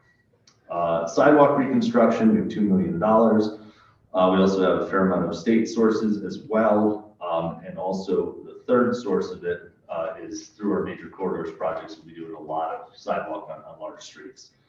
So the value of sidewalk to be completed over the next couple of years is significantly higher than what you see here. But this is sort of the generic sidewalk number. On bridges, $1 million on bridges. We're catching up on our bridges, which is a good thing. And we'll be filing our bridge condition report. And I'm sure Alder Festa hopefully will have us for a nice in-depth dive on that. We have the Humphrey Street Bridge project, which is already bonded for, that is out to bid. And then our next big bridge project after that will be working on the Ferry Street Bridge, which I will save the details of for our bridge report. And we're going to be chasing some federal funds for that, some 80% federal fund money there. So the $1 million covers some bridge preservation projects, trying to get into state of good repair projects ahead of qualifying for reconstruction dollars. The more we fix now, the less reconstructing we will have to do later. Going on to facility rehabilitation, this is a line item that covers capital repairs in a number of city facilities, both the ones we maintain, like Government Center and the Police Department, also firehouses. We've been doing a lot of work in firehouses on HVAC replacement. We just completed a couple of generators. We're doing some roof repairs and other general quality of facility upgrades. General storm is the repair of catch basins and laterals, generally speaking. So the general fund covers the cleaning of catch basins. The capital fund covers the repair of catch basins. And that is $650,000. Flood and erosion is generally structures and other things associated with our coastal areas. Seawalls, revetments, and items of that like. We have some seawall repairs to do, also some preservation projects, and that is covered under that amount. Finally, the last part that I will sort of speak of is Long Wharf Park. We've had a presentation, I apologize, I forget which committee exactly, on CIF funding, where we did a deep dive into the Long Wharf Park project. I think this is a signature park project to close Long Wharf Drive, to expand the park, to give it the facilities that befit the popularity of the park. We see thousands of people on a summer day down there enjoying the water, enjoying the food. It's an opportunity for the facilities to catch up to the demand down there. It's a treasure not only for the entire city, but for the region. And it is our front door on I-95 with 140,000 pairs of eyeballs going by there every day. Also we're very, we think it's likely that there'll be very significant state investment as well in this for a total project cost of 10 to 12 million. So with that, if there are any questions, I will be happy to take. Thank you very much, Mr. Zinn. We'll now have questions from colleagues from our city engineer. I see Alder Furlow. Thank you, Mr. Chair. Thank you, Mr. I can't see anything. My eyes are good. Thank you, Mr. Zinn, for your presentation. Just very quickly, just wondering with the capital and the catch basin repairs, is there anything in here? No, but that's good. Yeah, I can guess. Yeah, to that section. that we're having an issue with along the Whaley Avenue corridor? Right, so I think the Whaley Avenue corridor, so WPCA is actually about to start smoke testing and doing a study on exactly what the issue is. As I've been very plain with you and everyone else that's asked, the water that affects that intersection is coming out of the Greater New England Water Pollution Control Authority system. And they suspect that a lot of the water may be coming from Connecticut Department of Transportation facilities that still have catch basins connected to their system. So I think as that process goes through, we'll know more about what needs to be done to fix that. You know, I think there's a few options. One is that it ends up not being a city of New Haven problem, which is, and is fixed by other entities, which would be fantastic. Second is that there are dedicated sources of funding we can look forward to fix that. And third, depending on what the fix is and what the size of the city's part of that is, it may be possible to take some of these funds to address what we have to do. So if we need to replace, 8 catch basins or something like that, that's something that we could absorb in here. Great. Thank you for everything that you're doing. You have a very hardworking department. Thank you. And we appreciate all that you're doing. Thank you. Thank you, Mr. Chair. Thank you, Alder Furlow. We'll next have Alder Festa, followed by Alder Morrison. Thank you, Mr. Chair. Thank you, Mr. Zinn, for your always thorough presentations. Just real quick, some of these allocated funds for street reconstruction, complete street and sidewalk reconstruction, are those allotted already? Are those funds allotted for what is in our backlog? Or even for future? So, yeah, so I think there's a backlog, but there's also a future. Over the 2-year period, I think speed humps were trying really hard to catch up and be able to start turning things around in a year or two at the most, if not sooner than that. I think, again, also with the changing prices of everything, it's kind of hard to say exactly what something's going to cost. Like we're about to rebid our speed hump contract for July 1st and things like that. So there's a fair amount of flexibility, and we work closely, especially on sidewalks and all of this with the Resource Allocation Committee. Okay, I appreciate that. Thank you. Are we on target and within our budget for the East Rock Sports Complex? We are on target and on budget for the port phase 1 that we've started. Yes. You know what? I knew you had to ask. All right. Thank you, Mr. Chair. Thank you, Alder Festa. Alder Morrison. Thank you, Chair. Thank you, Mr. Zinn. So just in looking at this line, street reconstruction, complete streets. So I know that we've been talking for a while about Winchester Avenue and other corridors that lead to highways, things of that sort. And there were funds Correct. that were, I'm assuming, allocated for that. Mm-hmm. And so I haven't seen really any works around that. So I'm wondering, do we have the funds? Did the state provide the funds? Yeah, so it's in the LOTSIP plan, which is the Local Transportation Capital Improvement Program that's administered by the state through the Southern Connecticut Regional Council of Governments. The $2.3 million that you see in the current years has funded some of the design work for both in terms of salary that comes out of that and also some of the other incidentals that go into that for Winchester Avenue. Look forward to having a public meeting soon with you on Winchester Avenue to talk about, get feedback, from the community on various strategies we can use there, like we've done on many of our other major corridors. State funding has been slow, to be frank. The state of Connecticut Department of Transportation has seen a massive changeover in personnel over the last year. They've hired hundreds of engineers. It actually made it extremely hard for the rest of us to hire engineers. It is something, again, where that's a program where the state covers 100% of the construction costs, but the municipality is responsible for 100% of the design costs. So that's where the street reconstruction, complete street money is important. that help support us being able to create the designs that then get funded through the state programs. So that design cost is in that. Correct. number. Correct, yeah. And I know, of course, I'm gonna ask about Winchester, but I know there were a number of these major Correct. throughway, streets, and so, okay. So Yes. we have, a part of this money is a part of that, but we Yep. do have the money coming in from. the That's state, correct, yes. And we're. Yeah, I gonna- remember 2 million was Winchester Avenue. Okay, so we're gonna be starting that process soon. That's Okay. correct. Thank you, Mr. Chair. Thank you all. Thank you, Alderman Morrison. Further questions from colleagues for our city engineer, Alderman Hamilton?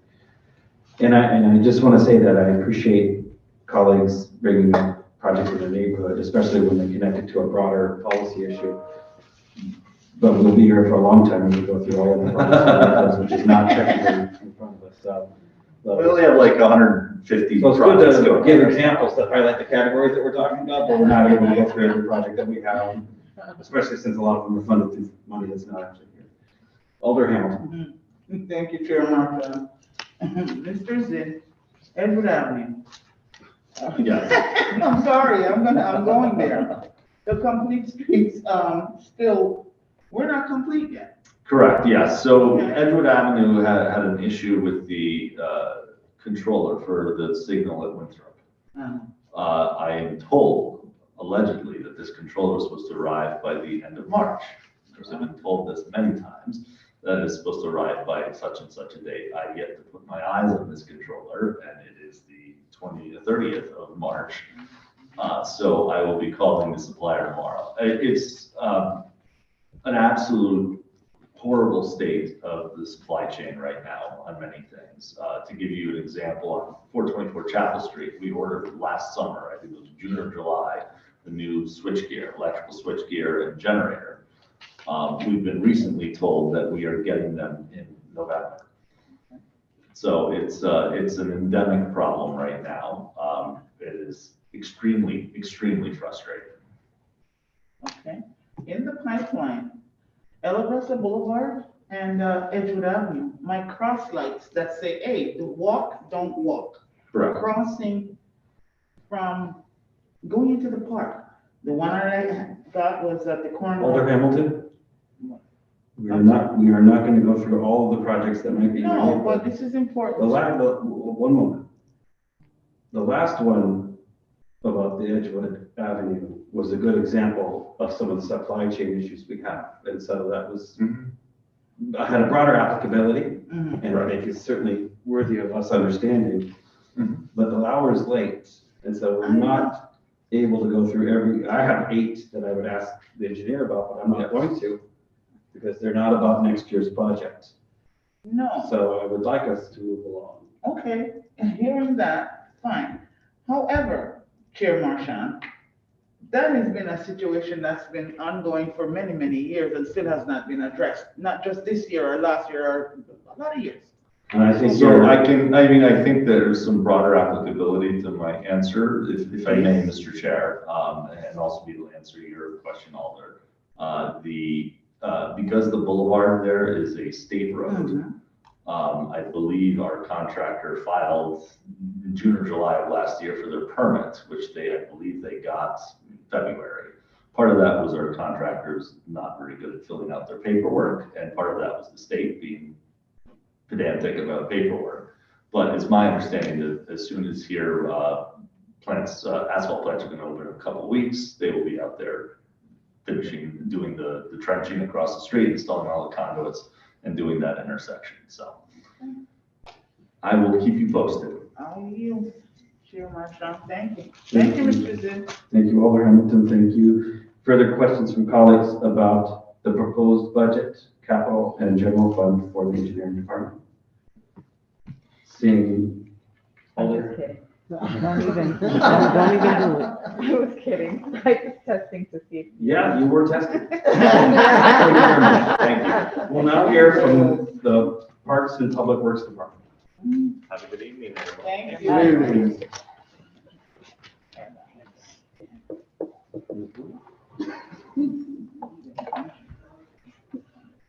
This is our final departmental workshop for this evening.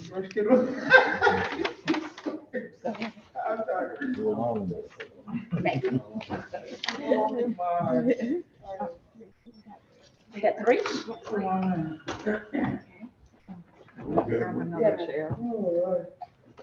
Yeah, three. And once you are all settled, we'll hear your names and addresses for the record. Mr. Cole, fine, sir. Yeah, right here. It'll be easier this way.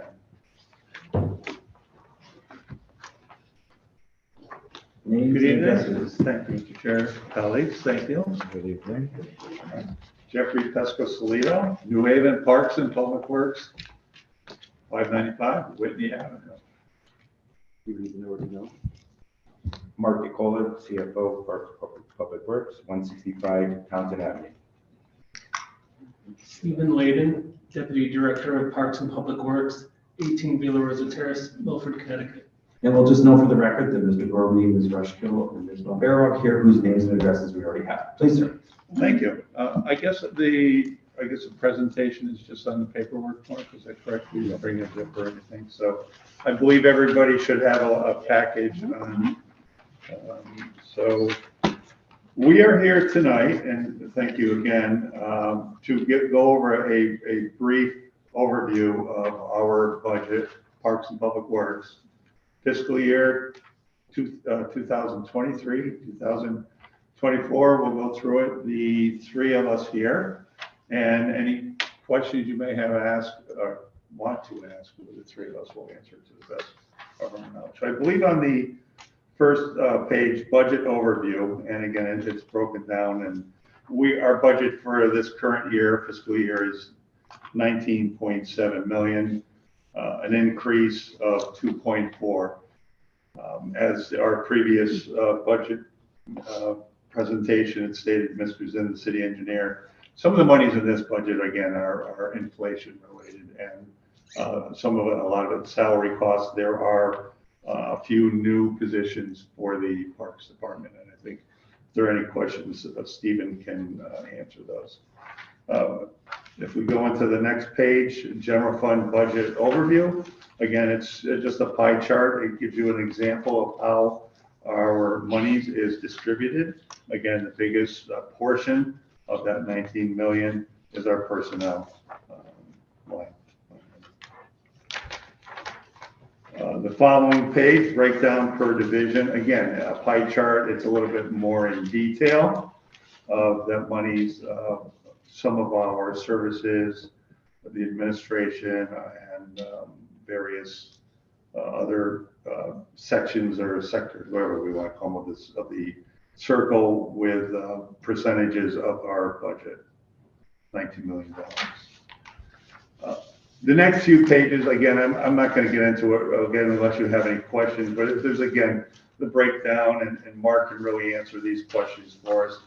The budgetary line item, salaries, overtime, meal allowances that we have to do per union contracts, advertising, printing, so on and so forth. And that carries you through all of our divisions within the Department of Parks and Public Works. So that's this page, again, if we're all keeping track. Again, it goes for a couple more pages. I have an old one? Oh, I'm sorry. This is the one that I have. I apologize. That's all right. We'll all get on the same page here in just a moment. It's late at night. Yeah. Okay. Okay. And what page is it in the? So general fund expenditures, summary changes. So page slide 5. Slide 5, okay. I don't know how that happened, but I apologize. So personnel changes we talked about, executive management salaries increases. There are some positions, personnel changes. The non-personnel, again, inflation, contractual increases that the department is going through.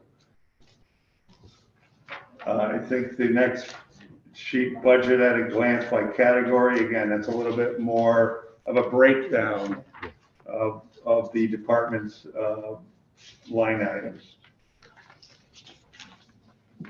The next slide is slide, I guess there's no number, but there's a picture. It's jobs for New Haven residents. Okay, thank you.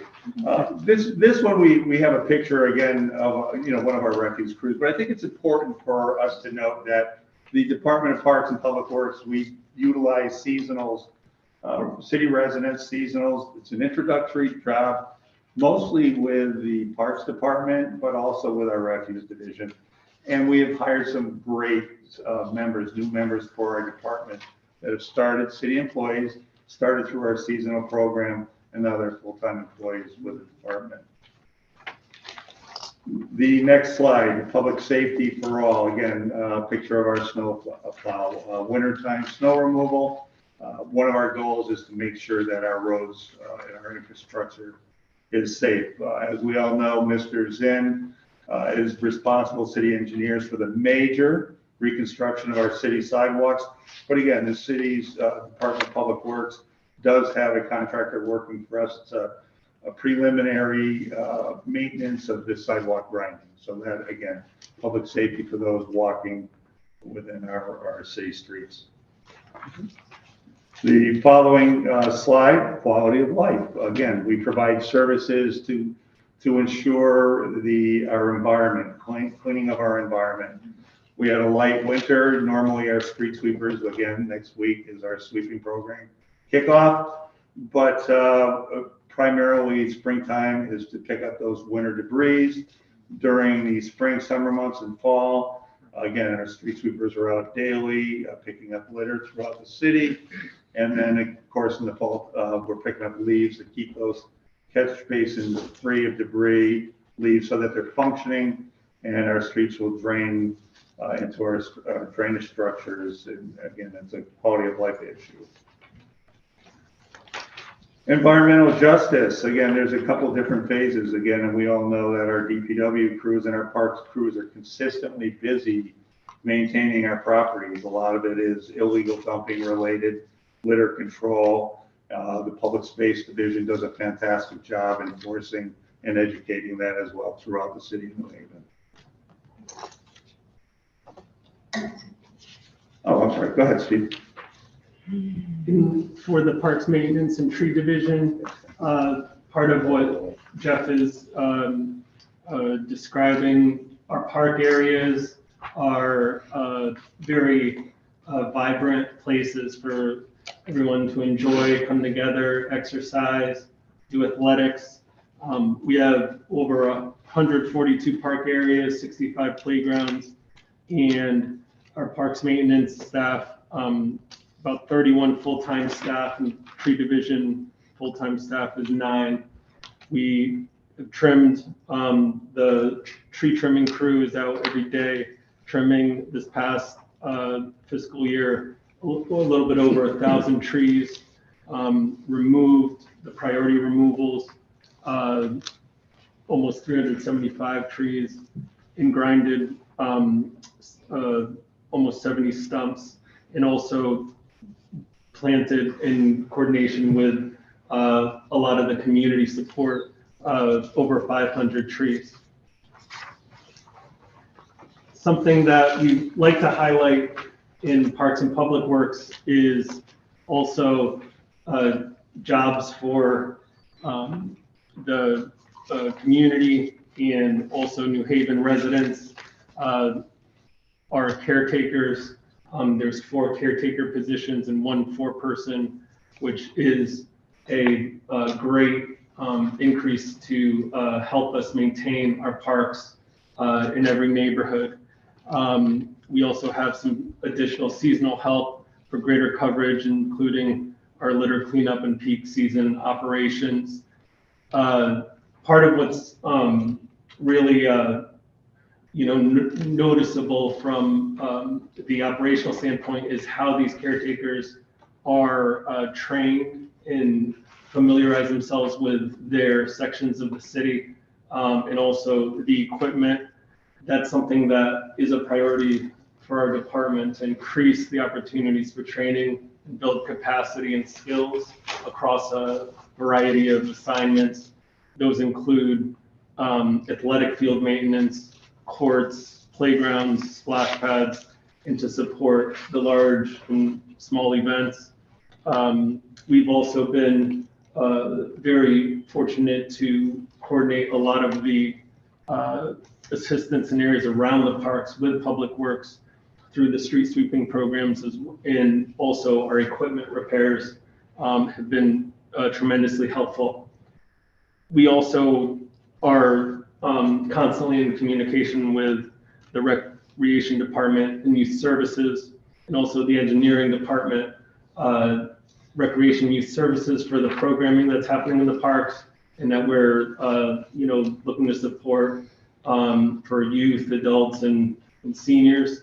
And then also the Engineering Department for a lot of the projects that are happening in the parks and the facilities and in the community centers in the parks, which is fairly widespread in a lot of the areas of the city. Just a few other additional notes on the training, planning and preparation for the training. There's a really robust schedule right now to prepare us for the season. We just had a scheduled training with PMA for safety-related equipment maintenance, and also trailer maintenance, fastening equipment to trailers. We also have safety training such as tick and Lyme disease, those trainings, and also flagging. That teamwork goes a long way, and also the training on the equipment goes a long way in servicing on a daily basis. Our tree division, they are responding to emergency storms, providing safety, daily trimming for maintenance and pruning, the priority removals, stump grinding, and also preparing for new tree plantings, which coming up at the end of the month is, well, we're not in April yet, but almost to Arbor Day.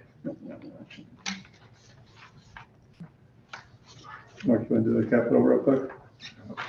The capital? Please. Okay. It's on the back page.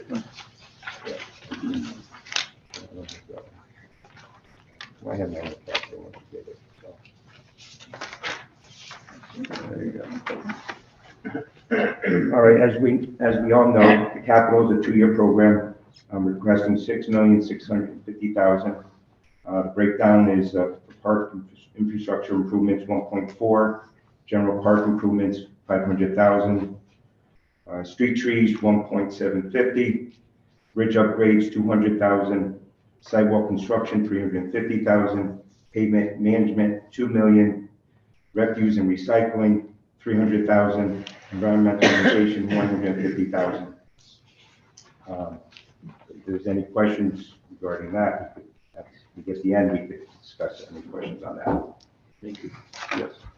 Oh, yeah, I think just again for the capital, just as Mark gave you the dollar values, again, some of these capital funds do supplement a lot of our existing services.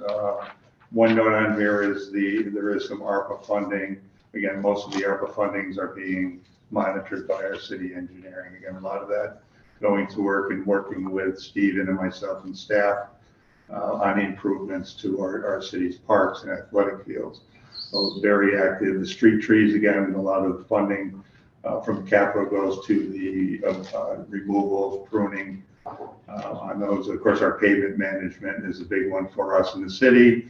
$2 million supports our milling and overlay program, which will be starting, we hope to have at the end of May, June. But other than that, I think we are ready to answer any questions that you may have. Thank you very much for your presentation. We'll now have questions from colleagues. And I'm looking, I see Alder Furlow and Alder Fessa to start the queue. Certainly. Thank you, Mr. Chair, and thank you for the presentation. You have such a big department, it's a lot of work.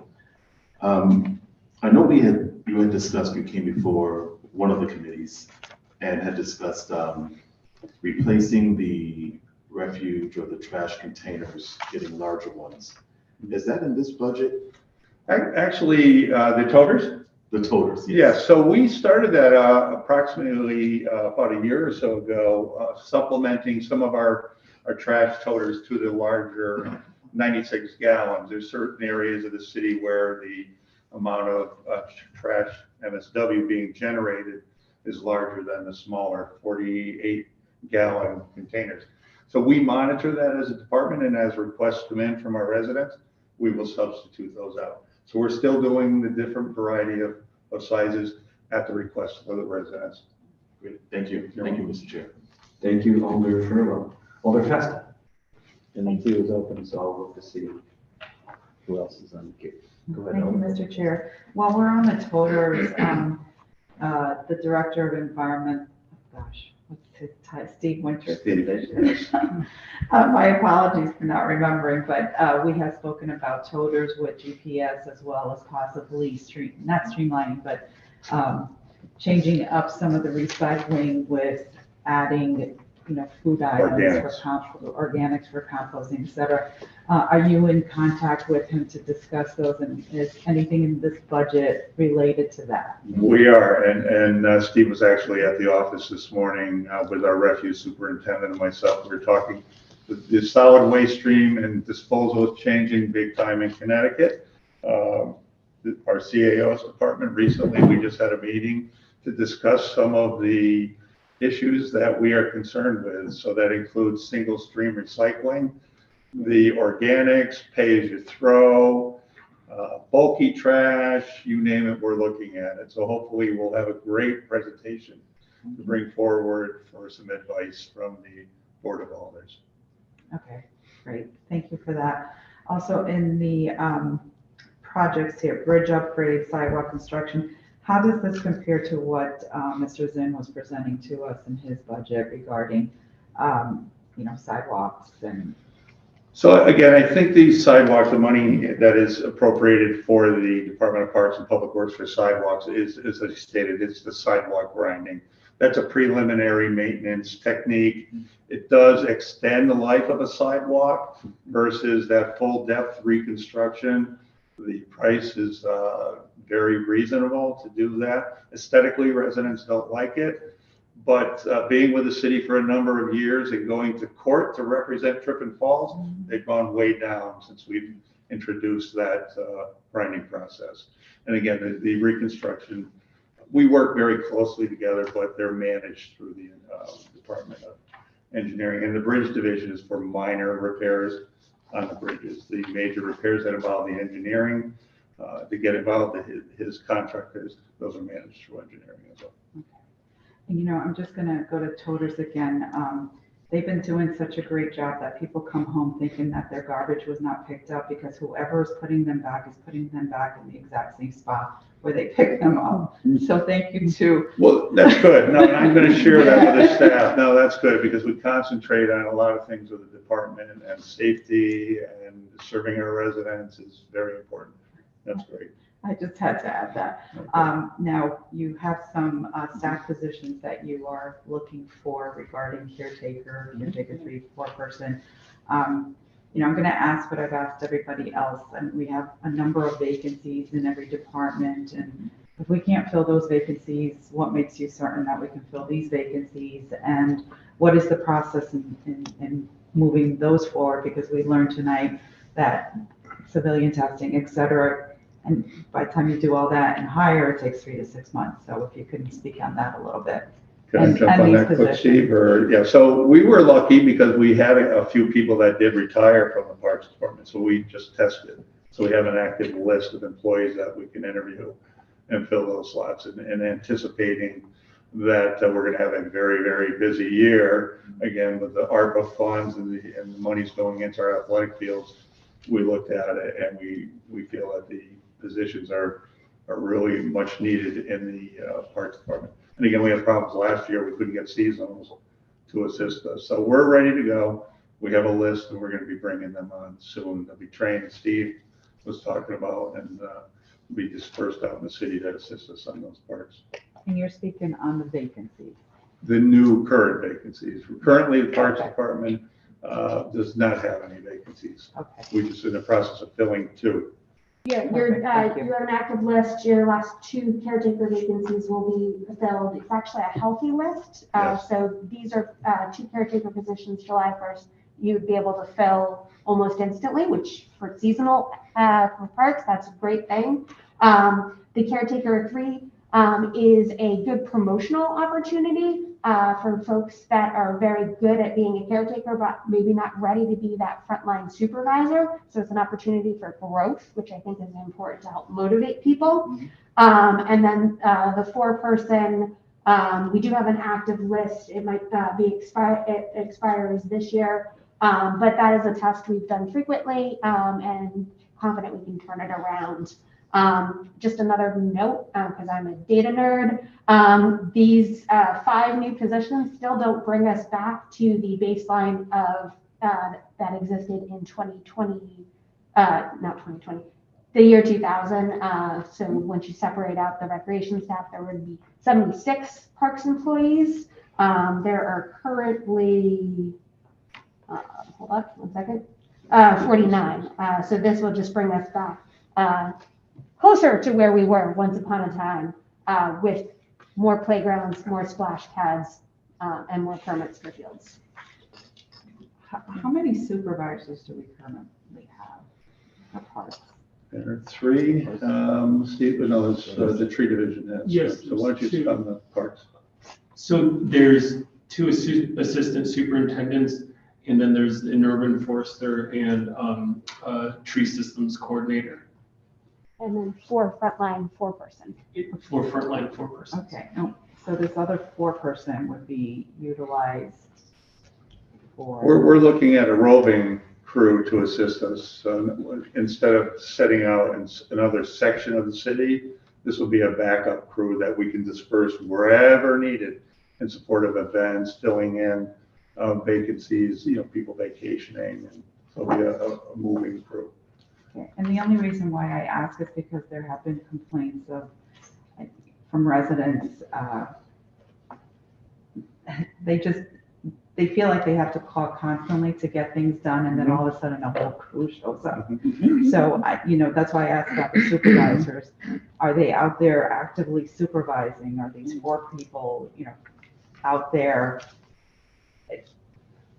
It's concerns, and I know that you've gotten a lot of testimony regarding support for these positions, because our parks are beautiful. They're very important to us. They need to be maintained, and people want them maintained for the enjoyment of everyone. And we saw during COVID that was a really, I think, a mental health thing for folks to this day. They continue to utilize our parks, so it's important to maintain them, but I want to get a clear picture of what these responsibilities are going to be because of some challenges that currently exist. To that Alderfest, I think the deployment of in strategy to assign this 4-person and these additional caretakers will actually help the overall operation greatly. Right now, the current organization of our deployment is through 4 sections of the city, but each one is in its different size. Some have more higher volume than others. Then we also have our Sandovan trash operation, trash truck operation. There's also a variety of assignments that involve field preparation, litter cleanup, other special projects that need to get done, such as, let's say, filling in stone dust on a path in the green, or even graffiti removal on a park building. And so with this increase of staffing, I'm hoping to have those, be able to tackle those more quickly and efficiently, in addition to having a more steady presence in a efficient way for litter cleanup throughout all the neighborhood parks, in all the parks. Okay, thank you for explaining it in more depth. And Jeff, thank your guys, because really they do a great job, and they've seen me flag them down for various reasons and probably think I'm a crazy nut, but they've always been patient and courteous and listen. So thank you. And welcome. And Jeff, condolences to you and your family. Thank you. I don't think Steve has been here 54 days yet, so. Thank you, Mr. Chair. Thank you, Alder Hamilton. Thank you, Chair. Good evening. Thank you for all the hard work. A lot of nice sidewalks in Ward 24. We are grateful. On Whaley Avenue, I got some complaints about the trees and trimming the trees on Whaley Avenue. The businesses between the blocks of, say, Norton on down, super large trees, that need some trimming, because Peter Dodge, owner of Edge of the Woods, told me that him walking down the street, trees are slapping him in the face because they're overgrown. That's a big concern. Some of the trees I notice have electrical wires all entwined in them.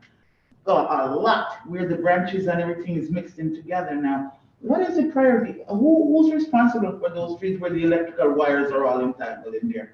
Because they have to be trimmed, but it's a danger in the process. I mean, I'm sure you will need an arborist or somebody to take careful pains in addressing the trimming, right? Yes, we have arborists on Steve's staff. Yes. So is there a priority list for that? Yes, for the tree division, some of the overhead wires, there are the utility company that does do some vegetation management on a cyclical basis on certain circuits. Our tree crew also highlights those opportunities along those high traffic corridors to raise the crown, in trim. I know that the oaks and elms have like a certain time period where it's best to trim them over the winter time when they're dormant. But in those situations, some of the interspersed of the lower cable wires, that's a different treatment to trim around versus the actual electrical wires. And so for safety, we do trim as much as possible to raise the crown, address those issues where it may hamper the sight lines or impede like accessibility along the sidewalks. Thank you. Another follow-up, sir. The bioswales, excellent idea. I walk my neighborhood, people use them for garbage cans. Are there any funding in the budget to say, hey, I have somebody, we know how many bioswales there are in the city. Is there any allocations of funding to, okay, let's walk around and make sure our bioswales are being treated the way they should be, not used as garbage cans where you see all the refuse in there, but them being clean so that they're used for the purpose intended, right? Is there any consideration of, Yeah, so engineering, of course, maintains a GIS level with all the locations of the bioswales throughout the city. And we've contracted through Emerge to come through and maintain. And the engineers, Giovanni has a special engineer, of course, that keeps an eye on our drainage, that does go out and inspect those and make sure that they're functioning correctly. Emerge also will help us again this year on our sweeping program, because some of our catch basins are recessed, and they'll clean that debris out so that our street sweepers will pick that up as well. Yes, they're very helpful. One quick other follow-up. On places where you take down trees, are you saying to residents, hey, all right, a tree has been removed. Would you like a new tree to be planted in your community? Because I had some trees removed. I would like a new tree or two. You know what I mean? But the process, and we know I've asked you about the stump removal situation, so I won't even get into that. But maybe for folks that have had a tree or two removed, you might want to say, offer them a new tree in their communities. Okay? Thank you very much, folks. Thank you, Chair. Thank you, Alder Hamilton. Further questions from colleagues of the Department of Parks and Public Works?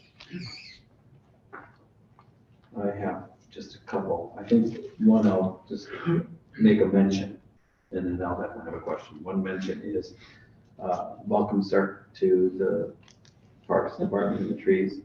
One of the concerns of our board over the years has been the backlog of trees needing trimming, removal, and the issue of stumps. I recognize that you're new, so I'm not going to ask you for some full report on the status of that. I'm sure you're still understanding what the state is, but just know that we hear a lot from constituents about how long it takes a tree to be dealt with once it's been posted for removal or it's been designated to be trimmed. And so that's something in the future I'm sure we'll be asking you more about. So that's a mention. Another mention, because I don't think we have time to go into it now, is climate change has broad implications across many sectors, but in terms of our public rights of way, dealing with storms, planning budgets for snow removal, it has implications. And I assume that the assumptions you make about budgets for snow removal are pretty much steady state from prior years. This year we lucked out. Next year we may not. Correct. But I think as we go forward in time, we're going to want to hear more from you about whether or not you're changing any of those assumptions about how to deal with emergency response in our public rights of way. I think that's a bigger topic for another time. Just wanted to mention it. So my question is this.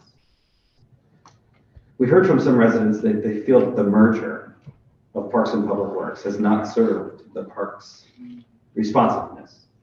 And these are folks who are very committed to the parks. They're involved in various friends groups.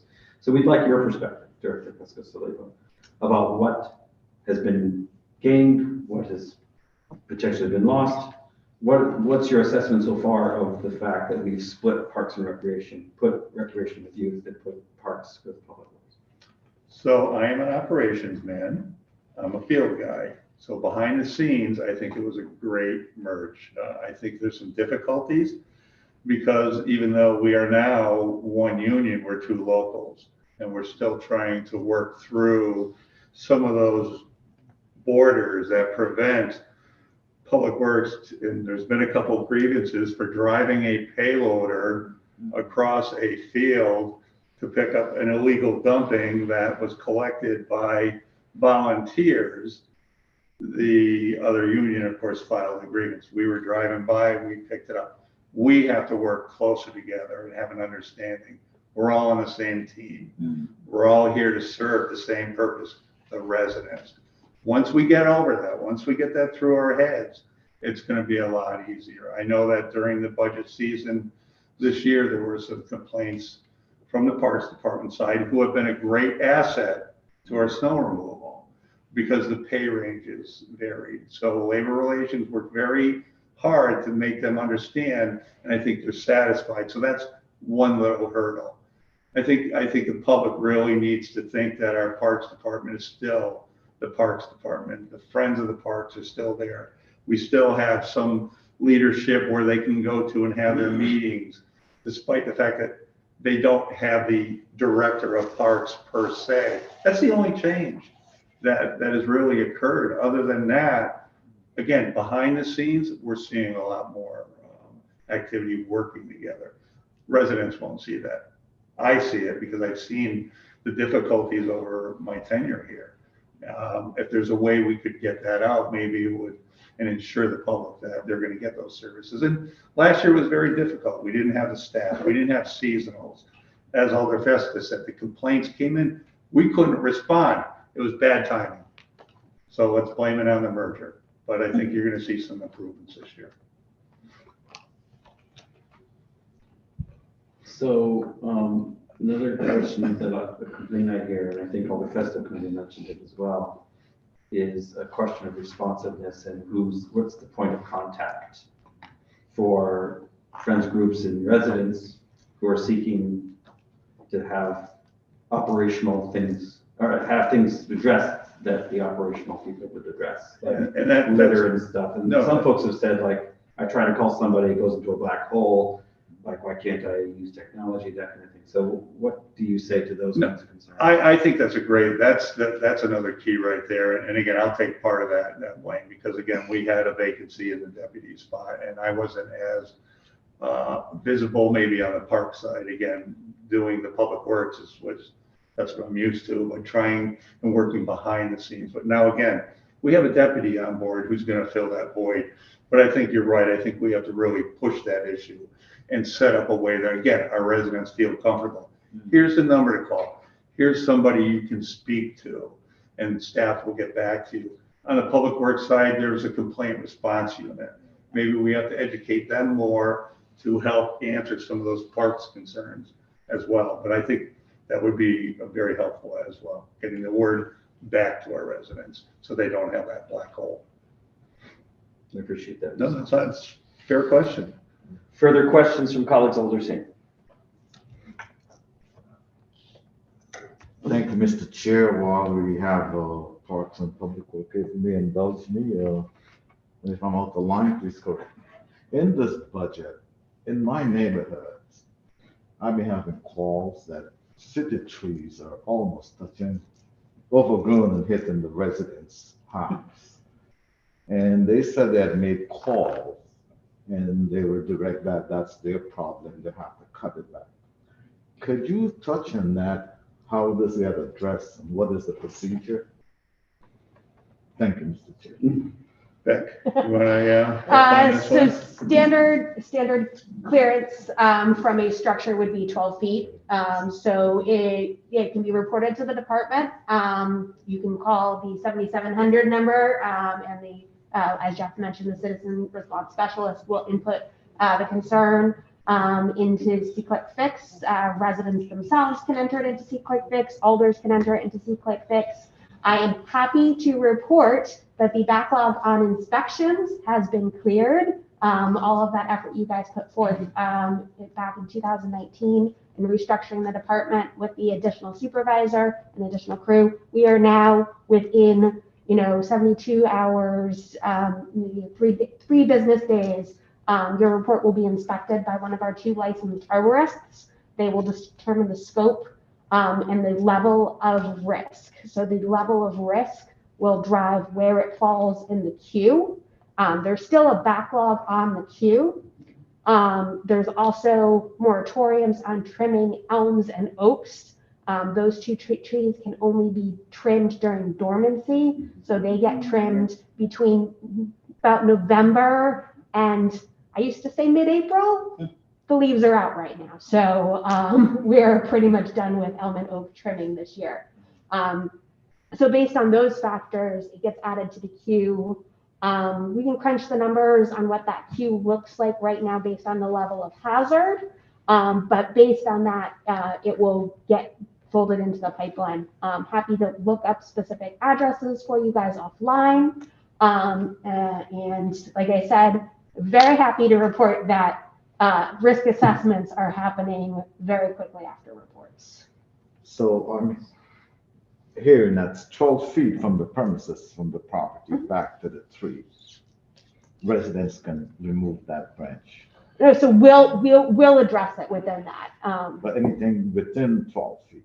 So the standard clearance from a structure, so the city standard, we do 8 feet above the sidewalk, or 12, don't quote me on this one, I think it's 12, 16 feet above the roadway, 12 feet from a structure. And then we prune for the health of the tree. So we remove dead wood, we trim for structure of the tree, and then obviously we remove hazards. Thank you. Thank you, Alderson. I think the questions you asked have a broad applicability around the city. And I think that they get to the question of the public's perception of what needs to be done and how long it takes to get it done. And so as you think about your budget and how to deploy staff and future capital requests, one of the priorities that we would want to see addressed is tree trimming, tree removal, and if not more timely, getting through the queue, which is preferable, at least better communication about the process. Because I think we often, as alders, hear about, well, I requested it 2 years ago, nothing's happened, I haven't heard anything. I'm making that up, but I've had plenty of examples like that. So I think those are things we would like to see improved and our budgetary resources directed towards. Further questions from committee for these fine city staff? Seeing none, we thank you for your time and your presentation. Thank you. This is the final departmental workshop, so that means we can dismiss Ms. Regina, Mr. Cormier, Ms. Bombero. How you liking it, Miss Regina? Go good, go good. So we're not adjourned yet, so please, you may be dismissed before we begin our chat. Let me conclude the meeting. First, by reminding colleagues that the next meeting of the Finance Committee will be on Monday, April 10th. It is our monthly meeting, so there will be business to be determined that we'll have to transact that night. We'll also have some departmental workshops. I think it's the Economic Development Administration. No? Yes, Community Services Administration. Oh. Right. So the Health Department, CSA. I think the library is being put into that as well. So that will be on April 10th. Thank you, everybody. A motion to adjourn would be appropriate. Second. The motion to adjourn has been made and seconded. Any discussion of the motion? You have discussion of the motion, Alder Singh? Oh, you're waving to someone. Okay. Seeing no discussion, all in favor say aye. Aye. All opposed say nay. Motion carries. We are adjourned. Thank you. No, I'm not. Good night, colleagues. Good night. 12 o'clock at night, so we're still doing